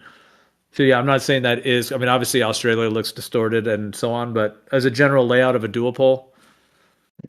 I think this is also actually an azimuthal equidistant map. It's just an azimuthal equidistant map centered on 0 latitude and 0 longitude, all right? Because I think it preserves the directions from the center. Like, for example, if you go north to Polaris from this center in this projection, then you will just go in a straight line. If you go south to Sigma Octantis, you will also go in a straight line, the same way west to east on the equator. But it's all fucked up in all other places than the center of the projection. So for instance, it's not an azimuthal equidistant. It's an azimuthal equal area. So I guess AEA map. For example, this is a slightly different than the one you posted. This is called the Lambert azimuthal equal area. That's the Wikipedia page. So they're not azimuthal equidistant. They're azimuthal equal areas. But okay, yeah, you're probably right. But let me give an example where it doesn't work for this specific projection. So the longitude map, the longitude lines, the lines of equal longitude, they basically are straight lines, right? So on the globe in reality. So when you travel along a longitude line, like for example, between the poles, so somewhere like you're approaching Polaris or you're getting further away from Polaris, then you can travel in a straight line. You will have still the same longitude, and Polaris will be getting close higher in the sky or lower in the sky. But here, all longitude lines besides the prime meridian are curves. So, and longitude lines from definition, they are the ones where you're at the constant longitude, where you're just traveling north or south, so towards the Polaris or outwards of Polaris. So if you take Polaris as the star you're going to be traveling to, then that means you're traveling along a longitude line, but here they are curved. So here you would be traveling at the curved path going towards its GP. So that's another example where you would be traveling in a curved line going towards the GP. If you were to deviate from this, then Polaris would appear to deviate from you. So yeah, like basically any projection would have to have this problem. It's just that they have this problem in different places and in different ways. So it isn't something exclusive to AE.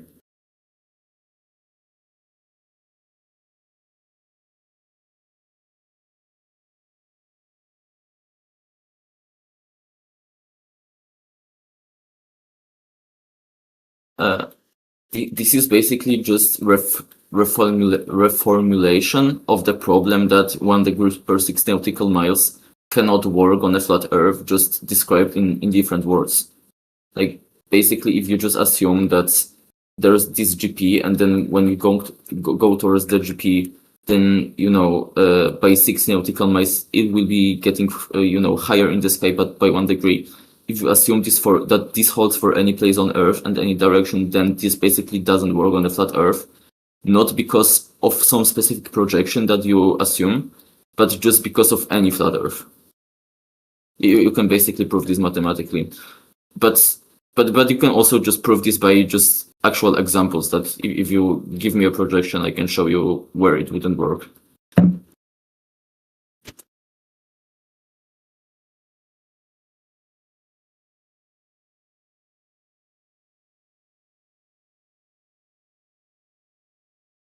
All right. Well, I mean, you kind of brought in a few different points there. I mean, the longitude lines, I agree with you. They are curved on that dual pole, and that is kind of a separate topic. Where are we at in the combo, though? Like, was there something for me to respond to there? I mean, I hear everything you're saying. It was a few different points.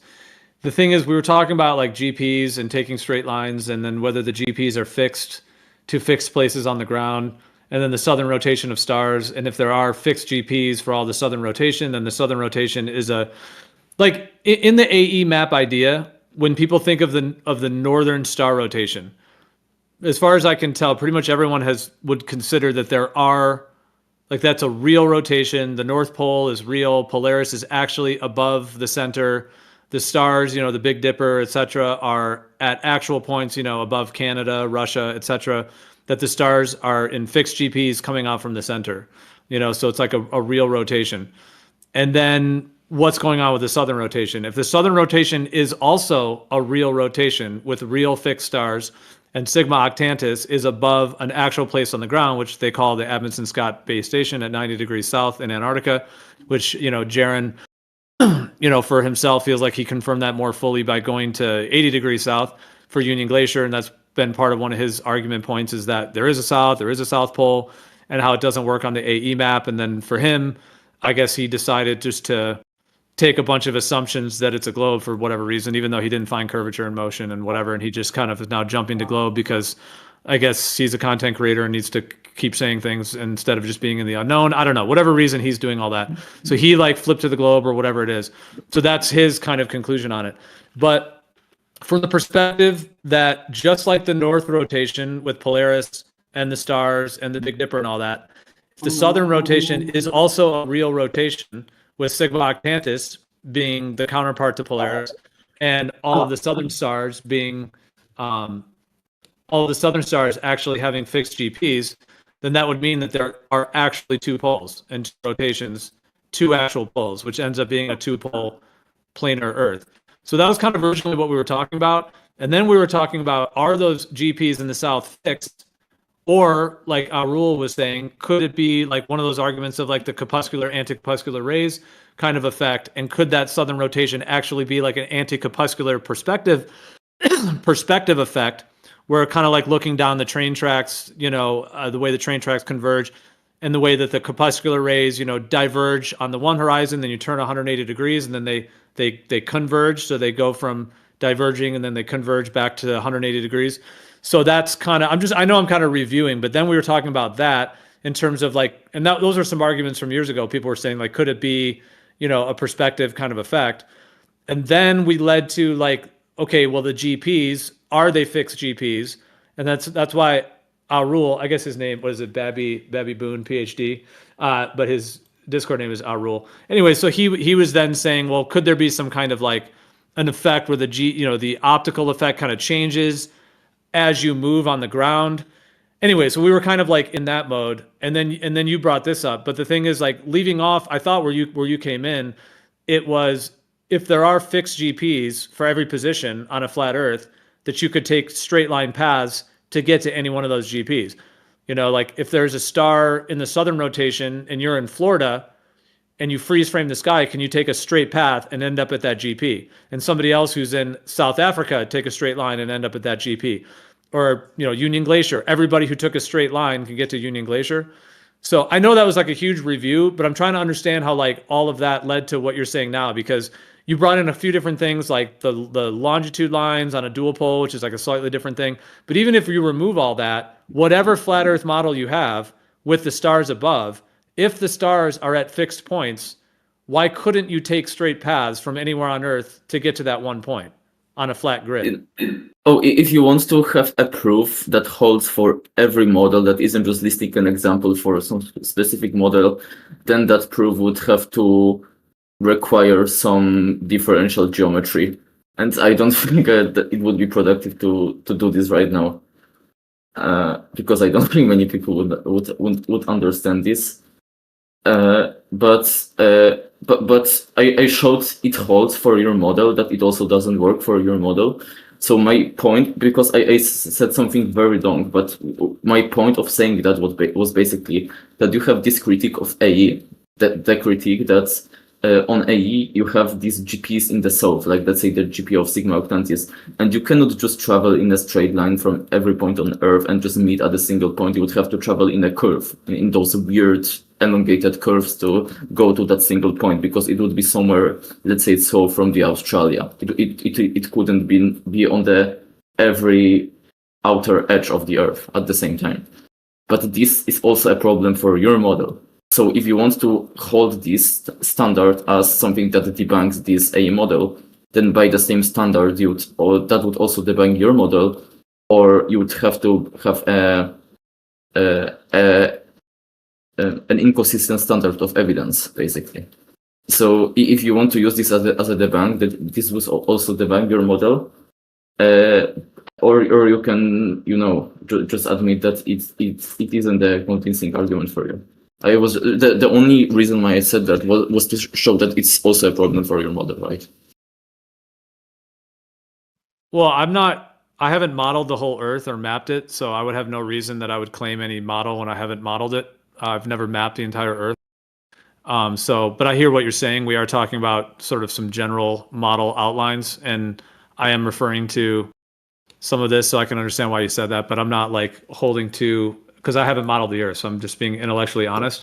there's no way I could say this is my, like if I actually did model it and said, hey, this is my model, then that would be a model. I'm not just going to jump onto models that other people claim or, government agencies pump out or anything.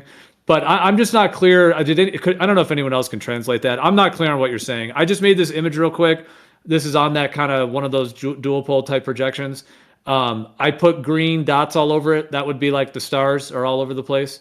And then I put like a green arrow, and there's a star there, like on the tip of, looks like it's on the Antarctica Peninsula. I randomly selected. And then there's a red line from Florida, a red line from northern Canada, a red line from the Middle East, a red line from Asia, somewhere over in China or whatever, and then a red line from the Philippines and a red line from Australia. And they're all making straight lines to that GP.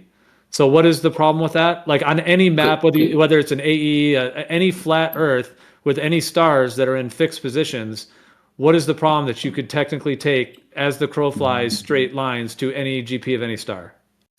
Okay, the problem here is that when you take this straight line path, then you wouldn't actually be traveling in the direction you see the star at. So you cannot just like if you just look where the star is optically for you, and you just travel in that direction constantly, right? So it's then the path you would take would not be one of those paths. It would be a curve. It would basically, like if you do this for Polaris, for example, it would basically be one of those curved longitude lines. If you were to take a straight path like this, then you would basically see first Polaris diverge from to the left, I think, or to the right. You would see diverge to the left, and then it would re-diverge again, I think. So you could technically force a line like this. It's just that you wouldn't be able to know where this line is just by looking at the star, right? Okay, what okay. I mean, if the ground was curving, is that what you're going off of? Because I'm just not. Why would it do that? Like if you had a GP right at that Antarctica Peninsula, and you freeze the sky. It's like you're freezing time. So you hit pause on the sky. So the sky is just frozen.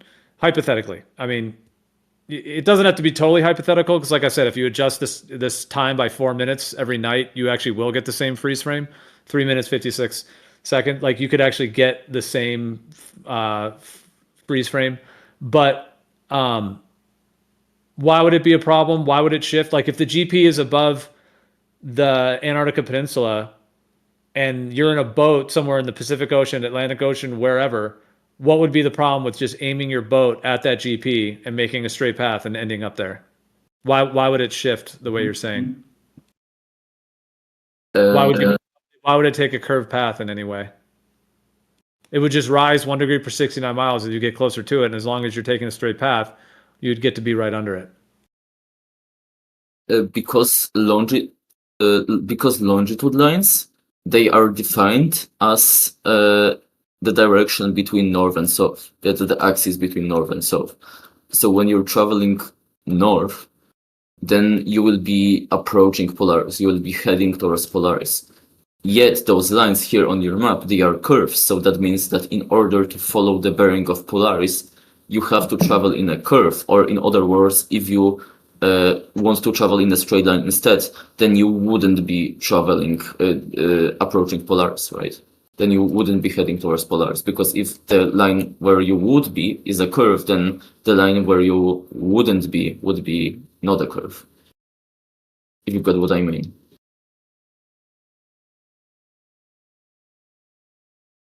The longitude lines, they are basically just the lines that if you travel along them, then you're traveling in the direction the compass is saying that this is north. Okay, and this is the direction where you see Polaris at. So, and those lines are curves in your map.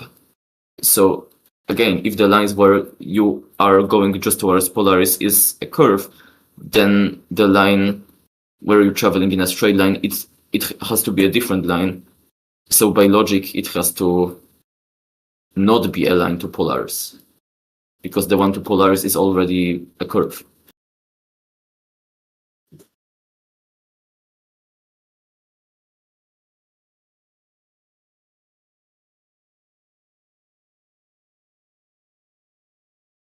Okay. I don't really have much response. If anyone else wants to jump in.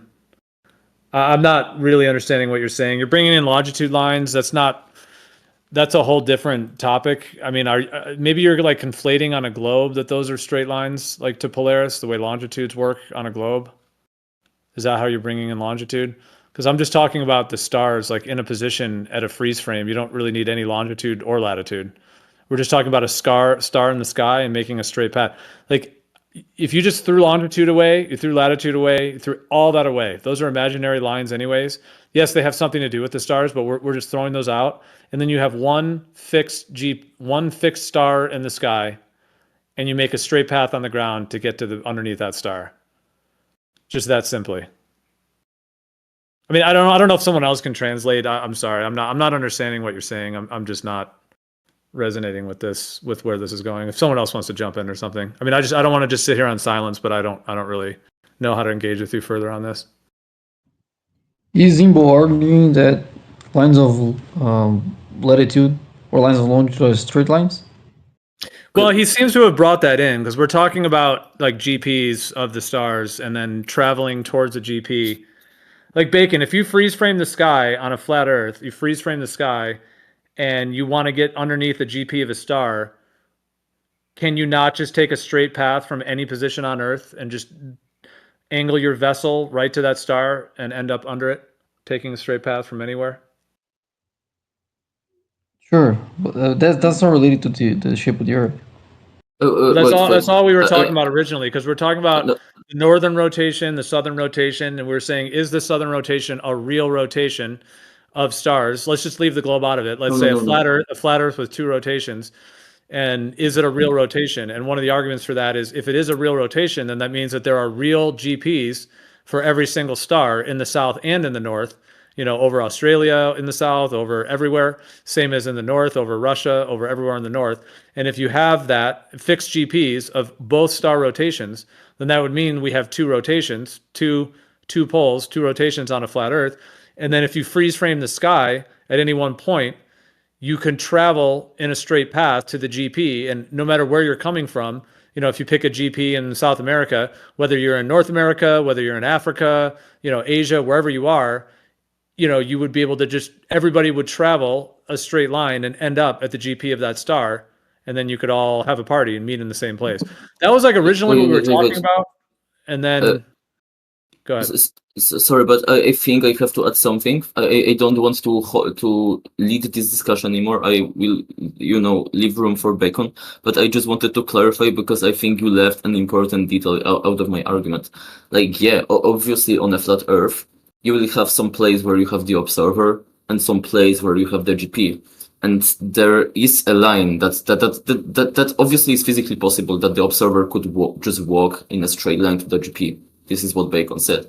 But my point is that if the method you use for going to the GP is just by having the bearing to the star's azimuth, so you're just looking at where you see the star, and you're constantly holding that bearing towards that star, if you do that on a flat Earth, that wouldn't be a straight line. You wouldn't be traveling in a straight line to that GP. You will reach the GP, but you will reach the GP traveling in a curve, right? Why? This is what I was saying. Why? If even on a northern part of the world, if no matter what part of the northern, whether you're in America, Europe, Russia, anywhere, why couldn't everybody just walk towards Polaris and all take straight paths and end up under Polaris? Why would you have to take a curved path on a flat Earth to get underneath Polaris? Can I talk to Wimble just to see if I can understand what he's trying to say? Yeah. I mean, sure. If Geo allows the name. Yeah, that's fine. Go ahead. All right. You mean like for the observations we have in reality to be compatible with flat Earth as you try to follow the stars, just follow the azimuth you see, then you would make curved paths, right?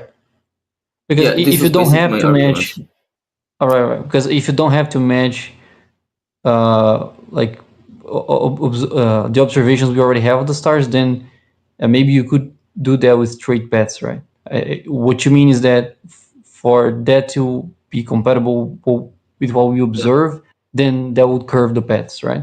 Yeah, like let's say that you have the A projection. You project the globe into the A projection, and you also do the same projection for the celestial sphere.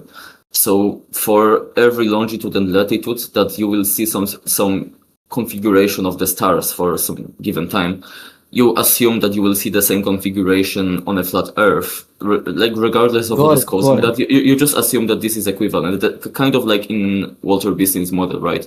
That you just see the stars in the same way for every coordinates, the same way as on the globe. Then, if you assume this, and you want to travel to the star's GP by just following the star's azimuth, then you will travel along a curve. You wouldn't travel in the shortest path to that GP in that case. I can try to restate that to Gio if you want. Because of the curve of the Earth, the alleged claim. No, what he's saying is, okay, you understand like the horizontal direction of the stars is what we call the azimuth, right? That's just like in which direction the star is horizontally, right? Yep. Okay. What he's saying is, if you pick the azimuths of stars, like real life azimuths, you can go to Stellarium or you can grab a theodolite. The azimuths you get between stars and GPs, they're not possible on the flat Earth. If you project them into a map, you would get these curved paths. So if you just follow where you see the stars, that azimuth changes as you go in the direction you see the star. So you might see the star, let's say, due east or whatever direction, and as you're moving in that direction, the star will start shifting like left or right as you're trying to chase it. So you end up taking a curved path. That's something necessary to happen if you want to agree with the azimuths that we observe in reality, because they don't match. They don't match a flat plane. So they would have to change as you follow the stars. That's why you would have to take a curved path. All right, but that's getting into the whole discussion of what the shape of the Earth is and how the stars work and with the shape. Because on a globe, yeah, I mean, you like we were talking earlier about, you know, the whole east and west. Like they were going for hours about it. How like if you're in Texas and you have your compass pointing north and you go 90 degrees east, you know, you kind of take this like kind of curved path that ends up going down to the equator, essentially on a globe, which is sort of what you're referring to. Like if the azimuth of a star was above the equator, you'd be taking that path.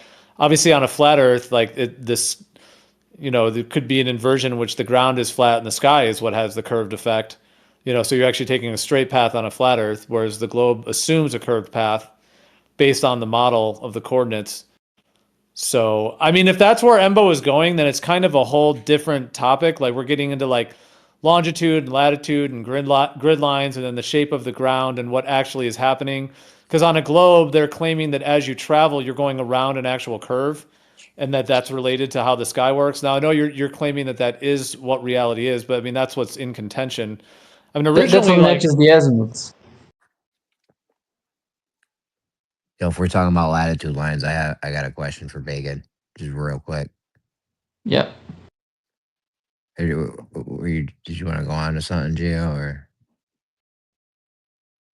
No, I mean, it's fine. I mean, I think it's just, it just wasn't really, it's like, I guess I kept trying to link it to the discussion we were having, and it was a little hard for me to understand what Embo was describing. And it's pretty much the same. I mean, Bacon, what you're saying, I understand. But now the thing is though, like, okay, we were talking just real quick about the rotations, north and south, and just on a basic level, like the contention between, I'll just be really brief. The contention between an AE map claims the one rotation in the north, which is real with fixed GPs. It's a real rotation. Some claim that it could still maybe be an AE map with the southern rotation is like moves with you, and it's like an inversion or reflection or something to that effect. Versus the southern rotation being another real rotation with real fixed ground points, like the Amundsen-Scott station at 90 degrees south being the actual South Pole, you know, which is in comparison to the North Pole underneath Polaris. Those are two different things, and that's what we were sort of discussing. And then if those stars in the north have fixed GPs and the stars in the south have fixed GPs, then we have 2 rotations with fixed GPs, therefore a 2-pole flat Earth. So that's what, in a sense, we were discussing. And then we were talking about like, and then our rule was talking about like, okay, well, if those are fixed GPs, can we take, if we could all take straight paths? And he was agreeing like, well, yeah, if everybody took straight paths on a flat Earth to that GP, then that would, yes. And like, if everybody dead reckon, as the crow flies, took straight paths to underneath that GP, then he was agreeing that yes, then they are fixed GPs, just like you have light bulbs in a ceiling and everybody takes a pathway to get under that light bulb from different positions. So in a sense, that's what we were referring to. And then our rule was bringing up some ideas of like, could there be like a lensing effect or like the star moves as you move? So we were kind of on that. And then I thought Embo was going to kind of carry on a component of that, but it sounds like Embo is kind of bringing a new series of arguments. No, it's pretty much related to that. Because if the claim is how that... is it related to that? Because if you're talking about... I was about to say that. Right, okay, that was my argument. So first, maybe let me clarify to Bacon what I meant with this argument. So Gio made an argument that was against the A map, against the Gleason's map. And he basically said that, that on A map, you don't have the South Pole. But we know that there are real GPs in that South Pole, like let's say the GP of Sigma Octantis. But on the A map, you cannot just have different observers at different continents, like let's say Australia, South America, going in a straight line towards that azimuth of that Sigma Octantis and all meeting at the straight line. But in reality, you should be able to do that. And that's a contradiction, therefore A cannot be true. And what I wanted to point out is that this same problem isn't only exclusive to this A model, that this problem also holds for every flat Earth projection, including his. So if he wants to use this as an argument against the A model, then this would also debunk his model. That was basically why I made this argument, right? So now you can try explaining that to him in like a more simple way or something. All right, but again, I haven't modeled the whole Earth myself, so I have to be intellectually honest that I don't have a model that would be Gio's model because I haven't modeled it or mapped it myself. But we are talking about the 2 rotations and GPs and all of that. So if we're talking about, I kind of hear what you're saying that like it is in a way an argument against the AE southern rotation moving with you, like as it, if it was to move as you move around the outer rim of the AE map, that southern thing moves with you, and therefore there would be like, basically infinite GPs because like the GPs would be moving. The South Pole star basically would be moving all the way depending on where you are. And then the solution to that would be that there is actually a southern rotation in which the GPs are fixed in the south underneath those stars, just like they are in the north. Again, if you freeze frame the sky, just hit pause on the sky, that you have fixed GPs in the south, fixed GPs in the north. So with that 2-pole, how are you saying that it's a problem to have fixed GPs with 2 poles? Is that you're giving an argument against that now to say like, well, hey, the dual pole doesn't solve that for some reason because you can't have fixed GPs. You can have fixed GPs in the north with an AE if you have like you want to go to one of the stars in the Big Dipper, on the handle of the Big Dipper, you want to go towards that star, you freeze frame the sky. If you freeze frame the sky, I don't know exactly what latitude that's at, but if it's above Canada or whatever, why couldn't on a flat AE map everybody take straight paths to get to that star? And then if the south is a rotation too, why can't you do that in the south? So before we move on, do you want to explain why that's an issue? Yeah. Why it's an issue to have fixed GPs of 2 rotations and what the problem would be to take a straight path to the underneath, any GP. Like lastly, I'll say this. I've always said the idea, if you freeze frame the sky, you have a team of thousands of people and you have them all over the Earth and they're all going to put a little flag in the ground underneath, you pick 1,000 stars, 500 in the north, 500 in the south, and you got a team going. And then you're on the cell phones and you say, okay, put the flag in the ground right at and then the one guy, he writes, the name of the star and he puts a flag in the ground. If that's the case in the north and in the south, so not only in the north, but also in the south, and everybody puts a flag there, why couldn't it be on a flat Earth with 2 poles like that, and you have 1,000 stars, 500 in the north, 500 in the south, why couldn't it be that anybody from any other position on Earth could travel towards that GP in a straight path and end up underneath it? Bacon, do you want to explain this? Or So you're am giving I an argument supposed to? against that. Is that Yeah, without bringing in yeah, but any other factors, just taking it on that alone? I simply don't think I'm capable of explaining this even more clear without using math. The only thing I can add to this is that when you have a line of constant azimuth, like you see, you have different points on the Earth where you will see a given star at a given time at the same exact azimuth. So, like, let's say you see Polaris perfectly. I mean, Polaris, I think it will be always really the same azimuth. But, like, what's a good example? Okay, I think I just cannot explain this even better. Okay. Well, I mean, if you just take like, let's say you're on the prime meridian, and you're on the equator at the prime meridian, and then you want to go to Polaris, you just take a straight line right along that prime meridian, you end up underneath Polaris.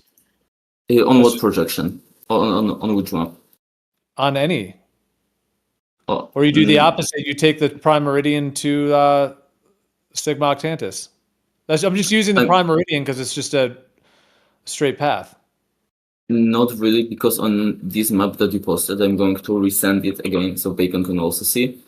The longitude lines, which are the lines of constant azimuth to Polaris, they are curves. And I already went over this, so I don't think I'm capable of explaining this even better. The only thing I can tell you is that you have a certain set of points on the Earth where you will see a given star at the same direction, at the same time, at the same exact angles. Like, let's say you see it west. And on the globe, it will always be a straight line. That line composed of those points where you will see it at the same azimuth. And if you project a globe into a plane, then this will always give you distortions, and those distortions will make this line curved. So if you want to use this line as the path for reaching the GP, for navigating towards the GP, then you will be traveling along a curved line, and that's my final explanation. I don't think I'm capable of using even more clearer words to explain this. Yeah, but that's the assumption that you're on a curved surface, and the whole globe model that uses the transform in terms of the Earth being a globe, and therefore you're traveling along a surface that is tilting your body basically as you travel. Your body's actually like your whole diverging plumb line kind of thing, like your body's actually tilting as you go around the ball. So it is a different type of path versus on a flat surface where you can just take a straight line. You know, I mean, that is a difference. And then how the longitude and latitudes plays into that. I understand there's further contentions about all of those things, but we were more talking on a more basic level, just in terms of like having just GPs and 2 rotations, which I just feel like you're bringing in an additional concept of the curved surface of the Earth, and then how you have to take a curved path based upon going across a sphere rather than on a flat surface. And I know you feel like the information you've been given in some way validates that it is that, but I mean, if anything, we were talking somewhat hypothetically in terms of like the GPs and 2 rotations on a flat surface. Like what I mean by hypothetical is like just in like the layout of having GPs above a flat surface. It just seems like you brought in an additional argument, like sort of like, yeah, I was making a thing about like, okay, the AE map has this problem with the south, whereas the dual pole solves it. And it's almost like you were like, well, hey, actually it's not a dual pole because it's actually a globe. Is that kind of like a summation? It's a globe because of these other reasons, which kind of brought in these other, like, you kind of took it from like AE versus dual pole into like dual pole versus globe, which is kind of like an AE versus, or sorry, a globe versus dual pole argument, which there's plenty to be had in terms of differences and those components. I mean, is that kind of a summation? Because I hear what you're saying, like you would have to take a different path on the ground if it was curved and different distances to get to GPs. This is the whole thing of like circles of equal altitude. I'll say this last thing, like circles of equal altitude, a circle of an equal altitude around a GP and then angles to that star. Well, on a plane, all the circles of equal altitude, if you took angles to hundreds of stars and you made hundreds of circles of equal altitude, all those circles of equal altitude on a plane would all be coplanar. On a globe, all those circles of equal altitude would be on different angles around a ball. And so, yes, you're going to have to take different paths and you're going to get a different effect on that. So that's bringing in the question of like, well, which one's true? You know, which one actually is true? Are all those circles of equal altitude coplanar, and then the sky works as it does to get to the GP, or are all those circles of equal altitude, you know, omnidirectional, coming, you know, on the outside of a sphere, which will bring a different angle to the stars as you travel upon the surface, because now you have a curved surface, you know, in the hypothetical. I'm kind of confused with that part, Gio, because I thought you've been saying that the stars would have to take a spherical path at that point. Well, yeah, it gets into how the sky works. What do you mean a spiritual? You mean that So the sky has a spherical component to it, or the spherical nature? Yeah, because if you're saying the stars are doing the spherical path, then their equal altitude will now have to not be on the same plane as well. Well, the equal altitude is the line on the Right. ground, like the circle is of equal altitude on the ground, like a flat circle. What the stars actually are is a whole nother, like how they formulate. Are you saying that the difference between the ground being curved versus the sky having some kind of a curved effect? Well, I'm saying if you're going to claim all the stars are on an equal altitude in the same plane, then you can't claim they're making a sphere. No, I'm not saying that. A circle of equal altitude is the line on the ground, a circle, and it's equal altitude on the ground. Let's say it was at sea level. That's what I'm referring to. I'm not talking about the altitude of the stars. That's a whole different. Maybe I misheard you. I thought you were saying the stars would have to bend around a globe, so that's why they're not on the same plane. No, I was saying the circles of equal altitude would, like if you had on the ground, if you took like a piece of chalk and you drew a huge circle on the ground, on a flat ground, that's a circle of equal altitude. If that ground was, let's say it's 10 feet above sea level, then your circle of equal altitude the whole circle would be at 10 feet all the way around the circle. Every point on the circle would be 10 feet, 10 feet, 10 feet above sea level.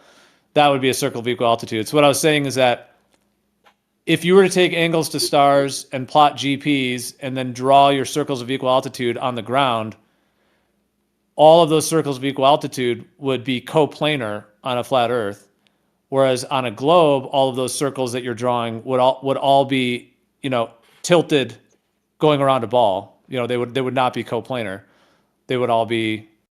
I use the word omnidirectional, but they would all be like, you know, in slightly different tilts on the sphere, circles of equal altitude, which is how they claim it is happening on the globe model. That those circles of equal altitude are all at different, you know, angles, you know, in terms of all at different angles toward, you know, compared to the center of the sphere. So that's what I meant when I said any word I used altitude was not referring to the altitude of the actual physical stars. It was referring to the circles on the ground. The circle on the ground. Yeah, I got you. I'm still struggling to grasp what's the purpose of those circles if they don't tell you anything about the sky. They do if you know what you're looking at. Speaking of that, Gio, I got some good info for you on this dual pole. Whenever you want to know, in my opinion, what doesn't work and what's the flaw, I could explain it for you in a way I know you'll understand. But those grid lines, they definitely do mean something.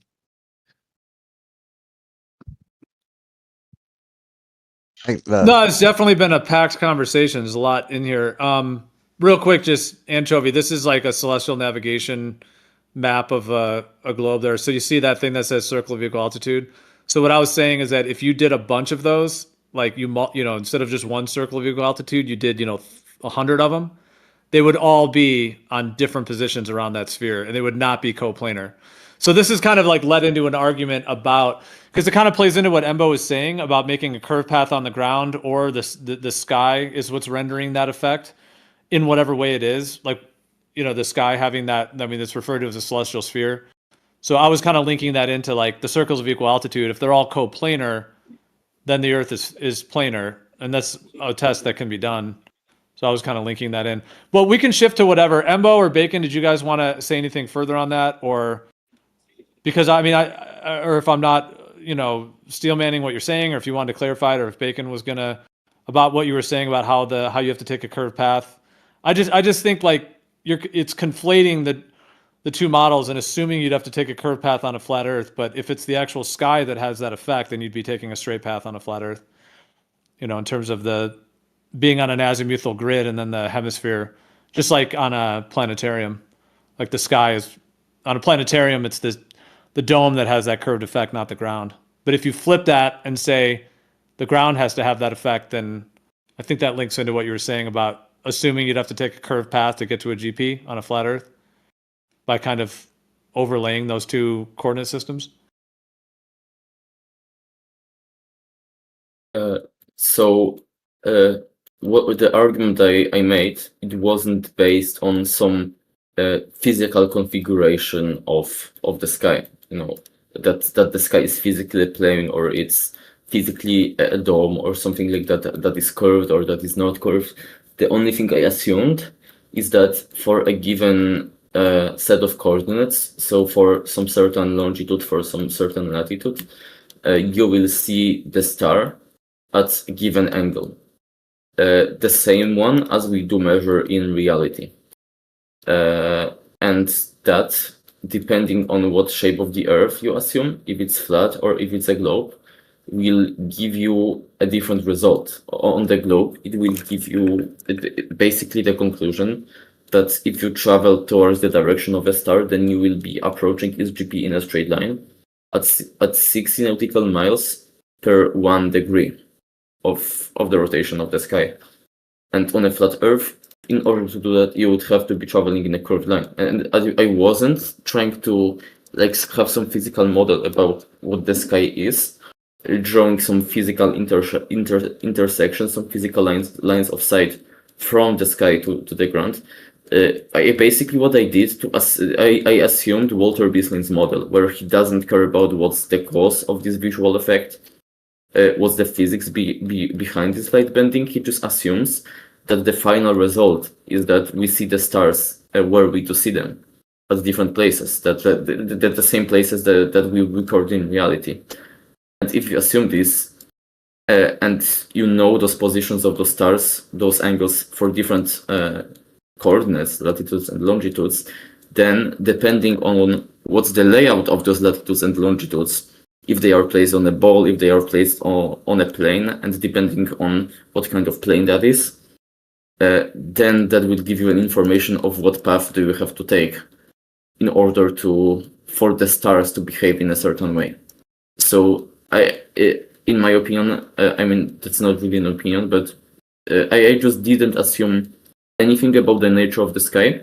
The only assumption I made about it is that the angles that we see are the ones that we do register in reality. Okay.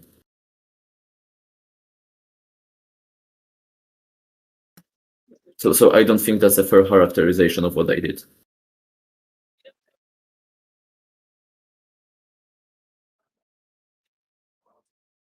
Can I ask a question now? Good.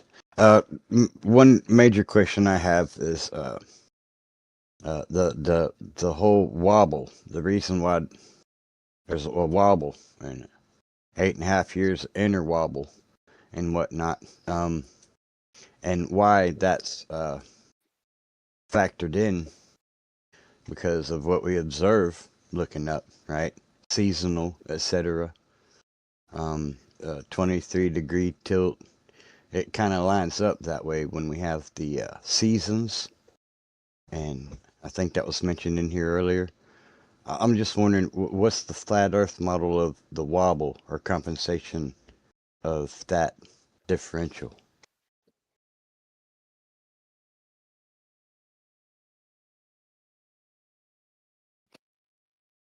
All right. That is a total, like a topic shift. I mean, we could shift to that if we It's want. a big one. I've been biting my tongue, but I got That's all questions good. for both models. I mean, I honestly do. I have questions, but I was just wondering if it was the right time or should we wait? Yeah, no, it's all good. Well, we can do that one, but I mean, Bacon, did you want to just real quick before we shift from the last one, Bacon, did you have anything to say on the last topic of that, or were you No, I reading wasn't the listening. I was reading the chat. Okay, I think Jeremy has some stuff too, but yeah, we could do whatever if we're gonna shift from this.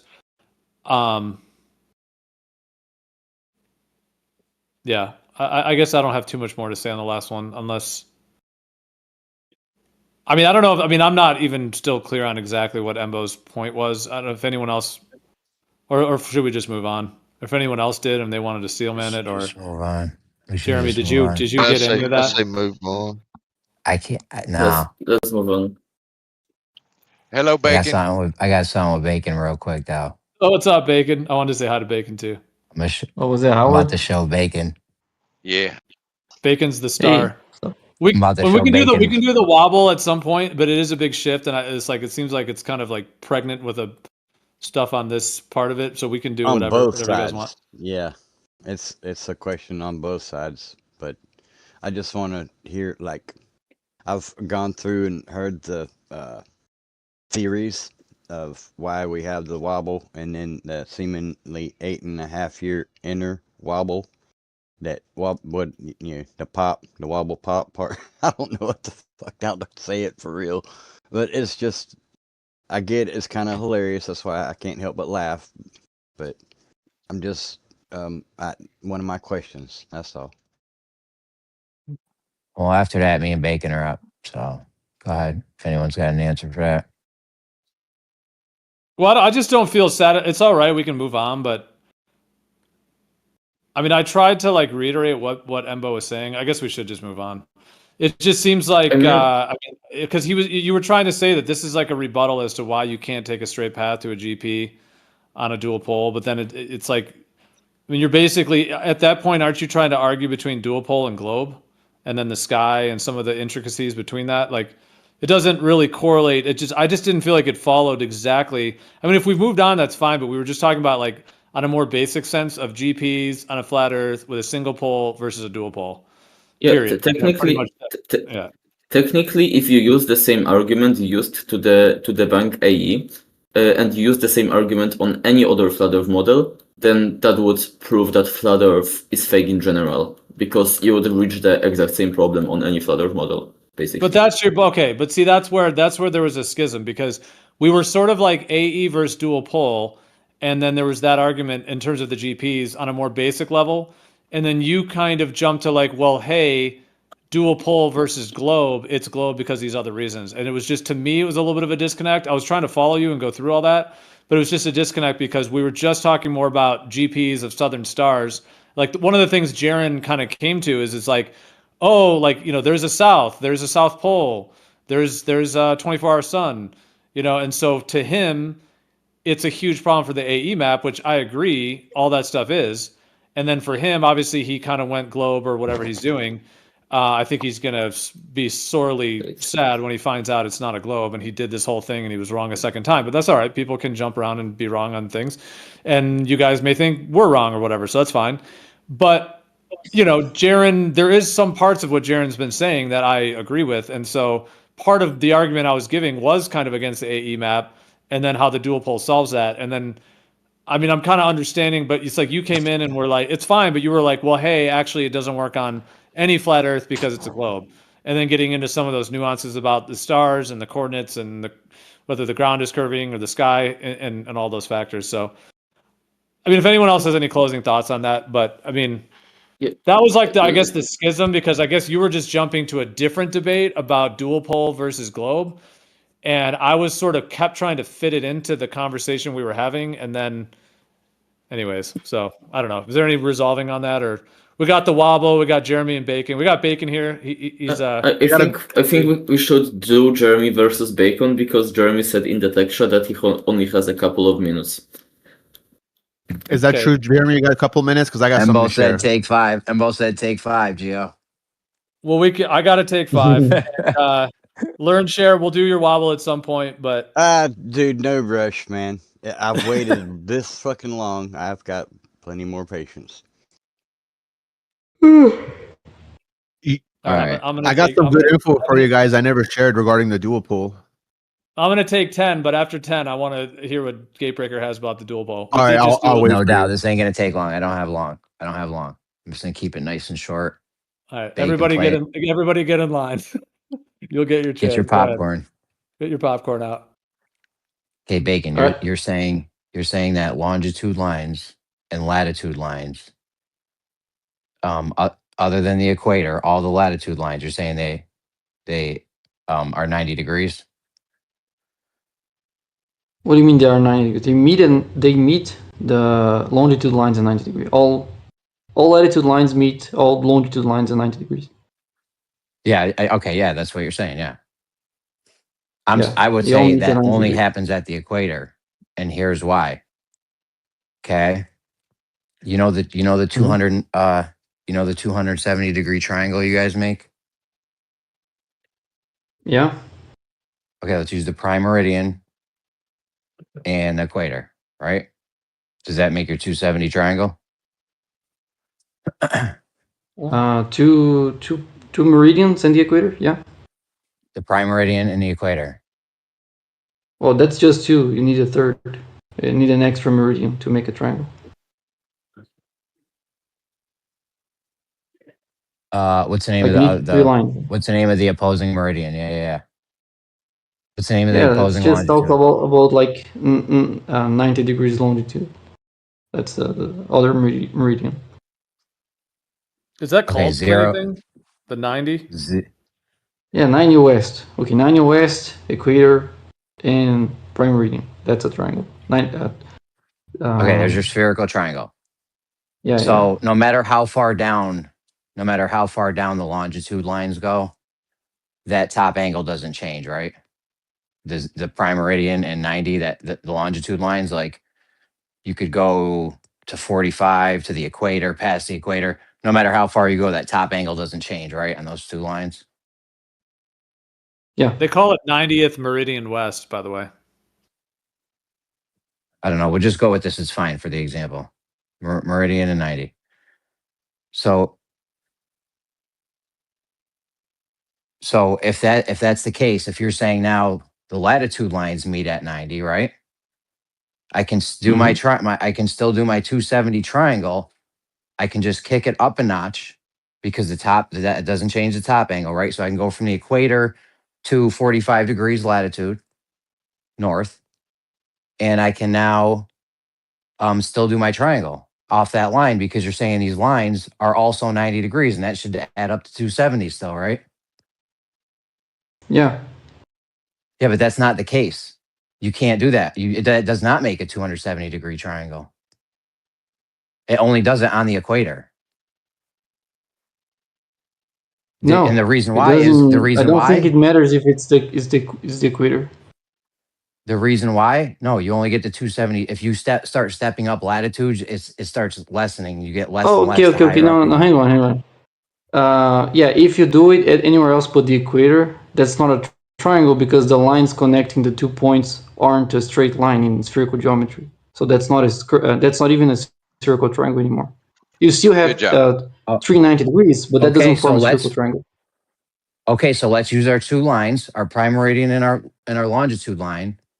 Now put us at 45 degrees north and draw the 90 degree line off of that to get our triangle. It's not going to be on a latitude, is it? It's not going to follow a latitude line because the latitude line's not 90. Because that's the proof that the latitude line isn't 90. No. Because when you do go 90, it doesn't follow the latitude line. It doesn't make it not 90. Why would you make it not 90? When you actually do go 90, it doesn't follow the latitude line because you have to change that direction to make a triangle. If you make a straight line connecting the 2 points, then that's not 90. But then that's not a line of latitude. That's not a line of latitude. I know, because the latitude lines don't meet at 90. If it met at 90, it would just be a latitude line. I'm not following. Like, you have two ways of connecting the. Okay, so we started those two meridians, prime meridian and 90-degree west meridian. And then we go not at the equator, but we go to just 45 north. So that's between the equator and the pole. There are two ways of connecting those 2 points. We can connect them with a straight line, which gives us a spherical triangle, but that doesn't give us 270 degrees because those won't be 90-degree angles. Or we can connect them following a latitude line, which now does give us 90 degrees, but it's no longer a spherical triangle. Okay, so let me post something real quick. I'm gonna post something real quick.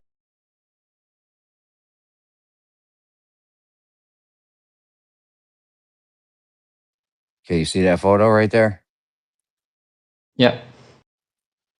You see how it says 90 degrees and it's going to the equator? Yeah. Yeah, that's the 90-degree angle. That's the 90-degree angle. The latitude line is not the 90-degree angle. Do you see how they're different lines? It is, but the latitude line curves away. Yeah, because one is straight and the other is curved. Not because they have different angles. They both have 90-degree angles, but one curves, the other goes straight. The one that goes straight is not a latitude line. They don't both have 90-degree angles. The one that has a 90-degree angle goes in a different direction than the other one. No, they start at the same direction, but one goes straight and the other curves. That's why they separate. Yeah, different direction. One goes straight, the other one curves. That's different directions. Yeah, one changes the direction. So it's one straight, no longer one 90 curves. degrees, but it is at the intersection. Both intersect on 90 degrees. Okay, one straight and one curves. One is 90 degrees, and you're saying they're both 90 degrees, but they're different directions? Come on, dude. What? No. Let me just get this over with. Hang on. If you're going to just play games with this, let me just get this easy one over with. You agree with me on this one. In spherical geometry, there are no parallel lines, right? Yes. Because there's a PhD astronomer and a lot of globers right now running around thinking that you can have parallel lines in spherical geometry. School your peoples. I gotta go. You're wrong on this. No great There's circle a picture lines. of a 90-degree line. There's a picture of a 90-degree line. It's not the latitude line. They're different directions. Okay. Thank you for your time. Yeah, the latitude lines are not great circles. Then they are parallel. Okay. Yeah, are latitude lines not parallel? Yeah, the argument. Okay, so from what I understood, the argument Cole, is that there are no. Sorry, Bacon. Go. I'm asking. Well, yeah. Well, just that to me, the argument was that if those two lines aren't the same, then they don't form the same angle. That's not true. You can have one straight line and one curved line meeting at the same angle and then separating. They just have to start at 90 degrees. One of them's 90 degrees. You're saying they're both 90 degrees, but they're different directions. But they're different. No, they're not different directions. They start in the same direction. One goes straight. That's different directions. Yeah, no. Straight means keeping the same direction. Curving means changing the direction. So if one keeps the direction and the other changes the direction, then they're going to split apart. That doesn't mean they can't start at the same direction. They both start at 90 degrees. Hey, just a sec. They both start at 90 degrees. One keeps the direction, the other one doesn't. Okay. Jeremy, it's disco ball latitude lines. Get used to it. What we're talking about is not even. Yeah, sorry. Go ahead. Cool. The answer is no. Latitude lines are not parallel lines in spherical geometry. There are no parallel lines in spherical geometry. The answer to Bacon's thing is. Oh man, I forgot now. God damn it! What were we talking about? We're seeing there are different directions because one is straight, the other is curved. We're standing at a spot. We're at this latitude line. We're at 45, right? We got our longitude line. We're at 45, right? We're where these meet. Now we want to find out the direction that 90 is in off of the longitude line. One of them curves, right? And one of them goes straight. So those are two different directions. Which one is 90? You can't have 90 degrees be in two different directions. They both start at the same direction. Nope, one of them curves and one of them goes straight. It's literally a circle. The other one's a tangent to the circle. Exactly. That's exactly what differentiates between a straight line and a curved line. A straight line keeps the direction. Hang on. A straight line keeps the initial direction. A curved line don't keep. It doesn't keep the initial direction, so it's going to curve from the straight one. That's exactly what's happening there. They both start at 90. The straight line keeps the 90, and the other one doesn't. No, you're standing at the spot. You can either curve and go on a latitude line, or you can go this other direction and go what I'm saying is 90. But you're saying the latitude line is 90. They are two different directions. You're not going those to are be different walking in paths, this. not different directions. You're not going to. They are different directions. You're not going to be going in the same direction. No, those are different paths that start with the same direction, and then It's one goes geometrically straight. The other, impossible. like what I'm trying to say here is not even related to spherical geometry. We can have this in a piece of paper. You can draw a straight line, and then you can start the second line in the same direction that you started the straight line, but then you curve it away from it. They both start in the same direction. That's not the same direct. A curving line and a straight line at that point are not the same direction. They're two different directions. Yeah, because the line is not the direction. A curved line doesn't define a direction because it has changing direction. When we're talking about the direction, we're talking about the intersection point. So they both intersect the longitude line at 90 degrees. The curved line, it doesn't represent the direction in all of its length because it changes. Okay. But it starts at 90. Okay, so you're saying this picture right here, this picture that Geo made, this lovely picture, you're telling me that is not 90 degrees? That is not the direction of 90 degrees off a latitude line? Off a longitude line? The latitude line doesn't represent the direction of 90 degrees. It just intersects 90 degrees. Yeah, we know because the direction is actually a straight line that doesn't follow a latitude line at all. Yeah, because the direction on the latitude line keeps changing because it's a curve. Okay, so it can't be 90 degrees. Your latitude line can't be 90 degrees. It is. If that's not the it is 90 degrees at the beginning. Direction I'm going to go. If I want to go, if I want to go 90 degrees, I'm immediately stepping off of that latitude line. That is not the direction of 90 degrees. Okay. Okay, so how can you tell me that's the direction? A curve doesn't represent a single direction. A curve represents like infinite directions because it changes as you move across the curve. Okay, so but at any point of the curve, let me just finish this sentence. At any point of the curve, you have a different direction. If you move back the curve to this first point, at that first point, the angle is 90. Okay, you're standing at the spot, right? You're like, which way is 90 degrees? You get your north, you turn 90 degrees. You just want to know which direction am I now facing, right? And where do I need to go east? You will immediately have to step off of the latitude line or you haven't went east. You could build a little brick path. You said that's right? Yeah. If you go so east, you agree with step me. off Okay, the latitude line. Awesome. You agree with me. The direction of east is not on the latitude line, it's off the latitude line. No, I said if you step in the direction of east, then you're off the latitude line. Yeah, if you go east, I didn't say that's if you not the go east, direction you're of off the the latitude latitude line. line. If you go east, if you go 90 degrees from yes, because the latitude line curves. It curves away from that direction. But yeah, that's so the not direction the in direction which of it east, hits a you. different direction. It's a different direction. That is the direction that the latitude line hits you. It hits you at 90 degrees. Wow. But because it curves, crazy. if you step in the direction where it hits you, now you step away out of it because it's a curve. No, If you are in a curve and you walk in the direction of the curve at that point, then you step out of it. That's how curves work. That doesn't mean that that's not the direction that you were at that point. That's still the direction No, it that does you were. mean that. It means that it's not the direction. Herbert. I'm standing at the spot. I'm I don't know how. I don't think I can make it any simpler. I'm trying to decide which way to go. He's trying to teach Okay, you, Bacon. Just say okay. Am I going to go in the direction of the circle? That's one direction, and then there's a different direction. No, that's not one direction. The line hang on. You can't say no. Posted, which is actually 90 degrees.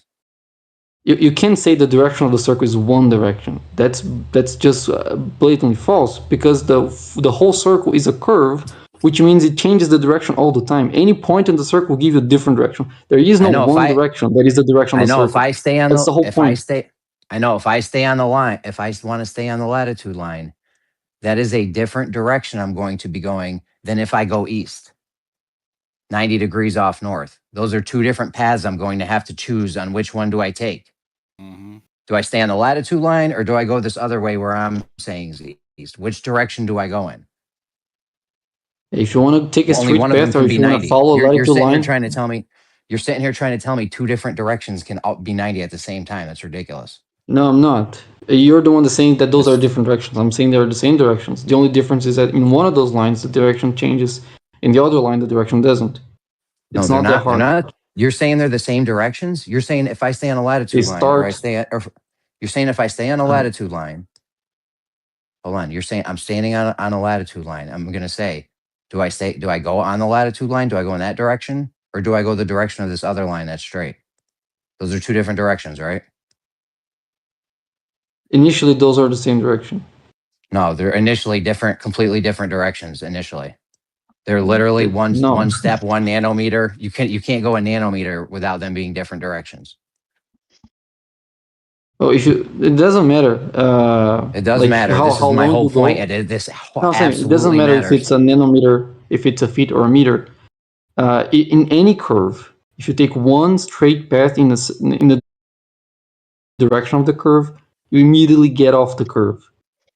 That doesn't mean that's not the direction of the curve at that point. If you take a straight path from a curve, you can't stay on the curve because it's not straight. If you walk a straight millimeter, then you're going to get off of the latitude line because latitude line is curved and the millimeter you just took is straight.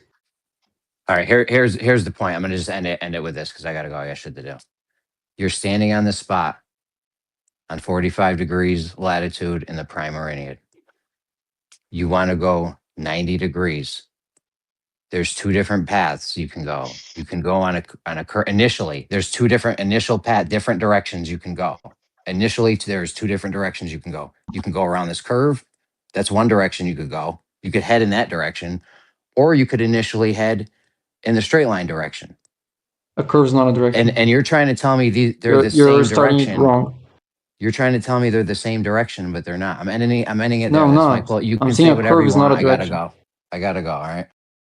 All right. Say whatever you want. That's why I said disco ball. That's why I said disco ball latitude lines, because a curve is a constantly changing straight path. Well, it's not even constantly changing straight path, but it's like a constantly changing direction. Like when you go around in a circle. Exactly. Yeah. Exactly. Yeah. Like what am I arguing for? Is the same argument on a flat piece of paper. It's not even related to spherical geometry. Like take a circle, right? If you want to walk along that circle, you're constantly like turning left, let's say. At any point, you can either continue turning or you can just take a straight path. Those two can start at the same direction. You can start at a certain direction and then curve away from it, right? That's still the same direction. It doesn't matter if you curved or if you went straight. Initially, you started at that direction. I mean, technically not, though. We were talking about this earlier, and Jeremy was being really like, I mean, if you're on a flat circle, the second you take any path forward, you're already off the circle. You're already off. If you take a straight path. Oh, yeah, if you take a straight path, of course you're, but you can take a curved path and continue on the circle. Right, that's still going to be perpendicular. No, I hear you, but that's why I think he's saying the 90 degree would never be 90, because you would never even, the minute you go 90, you're already off the circle. You know what I'm saying? You're already off it. Even if you go 1 centimeter, you're already off it. Yeah, but that's only if you ignore the fact that you can, as long as you do it curving, taking a curved path, then you can like continuously be at 90 degrees to the center of the circle. But then you're going to be curving. 90 if you have to always curve. Like if you had a car on a track and you wanted to do that, you would always have to have the wheel, let's say, turn to the left a little bit. So how can you have a 90 degree when your wheel's turned to the left to go around? Well, you just pick which reference is the front of the car and then take 90 degrees from that. And then make that the center of a circle and then go around that circle. You're always going to be at 90 degrees to the center of the circle. The front of the car is always going to be 90 degrees to the center of that circle. All right, well, let's anger Jeremy and say that he's been debunked, even though he can't respond. Okay. So meanwhile, Jeremy is busy, and I have time to say something. I just wanted to say, because Jeremy said something, that there are globers here, that all of the globers here think that, you know, in spherical geometry you have parallel lines. He said something stupid like that we are basically stupid, we don't know spherical geometry. The thing I told him today as a response to this argument is the exact same thing that Bacon told him. I told him that it wouldn't be a triangle because one of the lines are curved. I told him that the angle of intersection would be 90, but then the direction would be different because it's a curve. I told him every single thing that Bacon told him, and he completely ignored it and he completely misunderstood it. So this isn't the first time he's hearing this. That's my argument. Is it's not 90 degrees because it's not a straight line. But that's just not. If you want 90 degrees there and you want to make your 270 triangle at 45, you need a straight line. The latitude lines aren't going to do it for you because they're not 90 degrees. That's the same thing as saying like two cars can hit at 90 degrees if one of them is like taking a curved path. They can still hit each other at 90 degrees. That's all we need. That's literally what the angle between a line and a curve is the angle that they meet, right? How would 90 at a point? At a point. Should a tree on a curve hit a car Exactly. that's not That's moving and the tree be moving? No, you don't have 90 degrees at a point. If you don't go off of the longitude line, all you have is a longitude line. You actually have to go 90 degrees off the longitude line to have 90 degrees. If you don't go off the line, there's no 90 degrees. Think of drones flying in the air in a spherical formation. Think about it like that. Jeremy, could the tree be moving and the car not be moving and the tree be on a curved path and hit the car? I mean, you guys be making my head hurt sometimes with this shit, bro. It's crazy. I think I have a good analogy, right? So let's say you have a ray of light that travels through a continuous gradient of refractive index, like in the atmosphere. It will be taking a continuously curved path, but it will reach the observer at a certain angle. And this angle it reaches the observer at is where the observer will actually see the object that this ray of light came from. And the way and no, it's actually a perfect analogy. And the way you know this angle that the observer will be looking at this object at is by taking a tangent to this curve at the observer's location and drawing the angle to it. So the same way here, you draw the tangent to the curve, to the small circle, at the intersection point, and you measure the angle to it. And it will be a 90-degree angle. It's literally the perfect analogy. It's the same thing.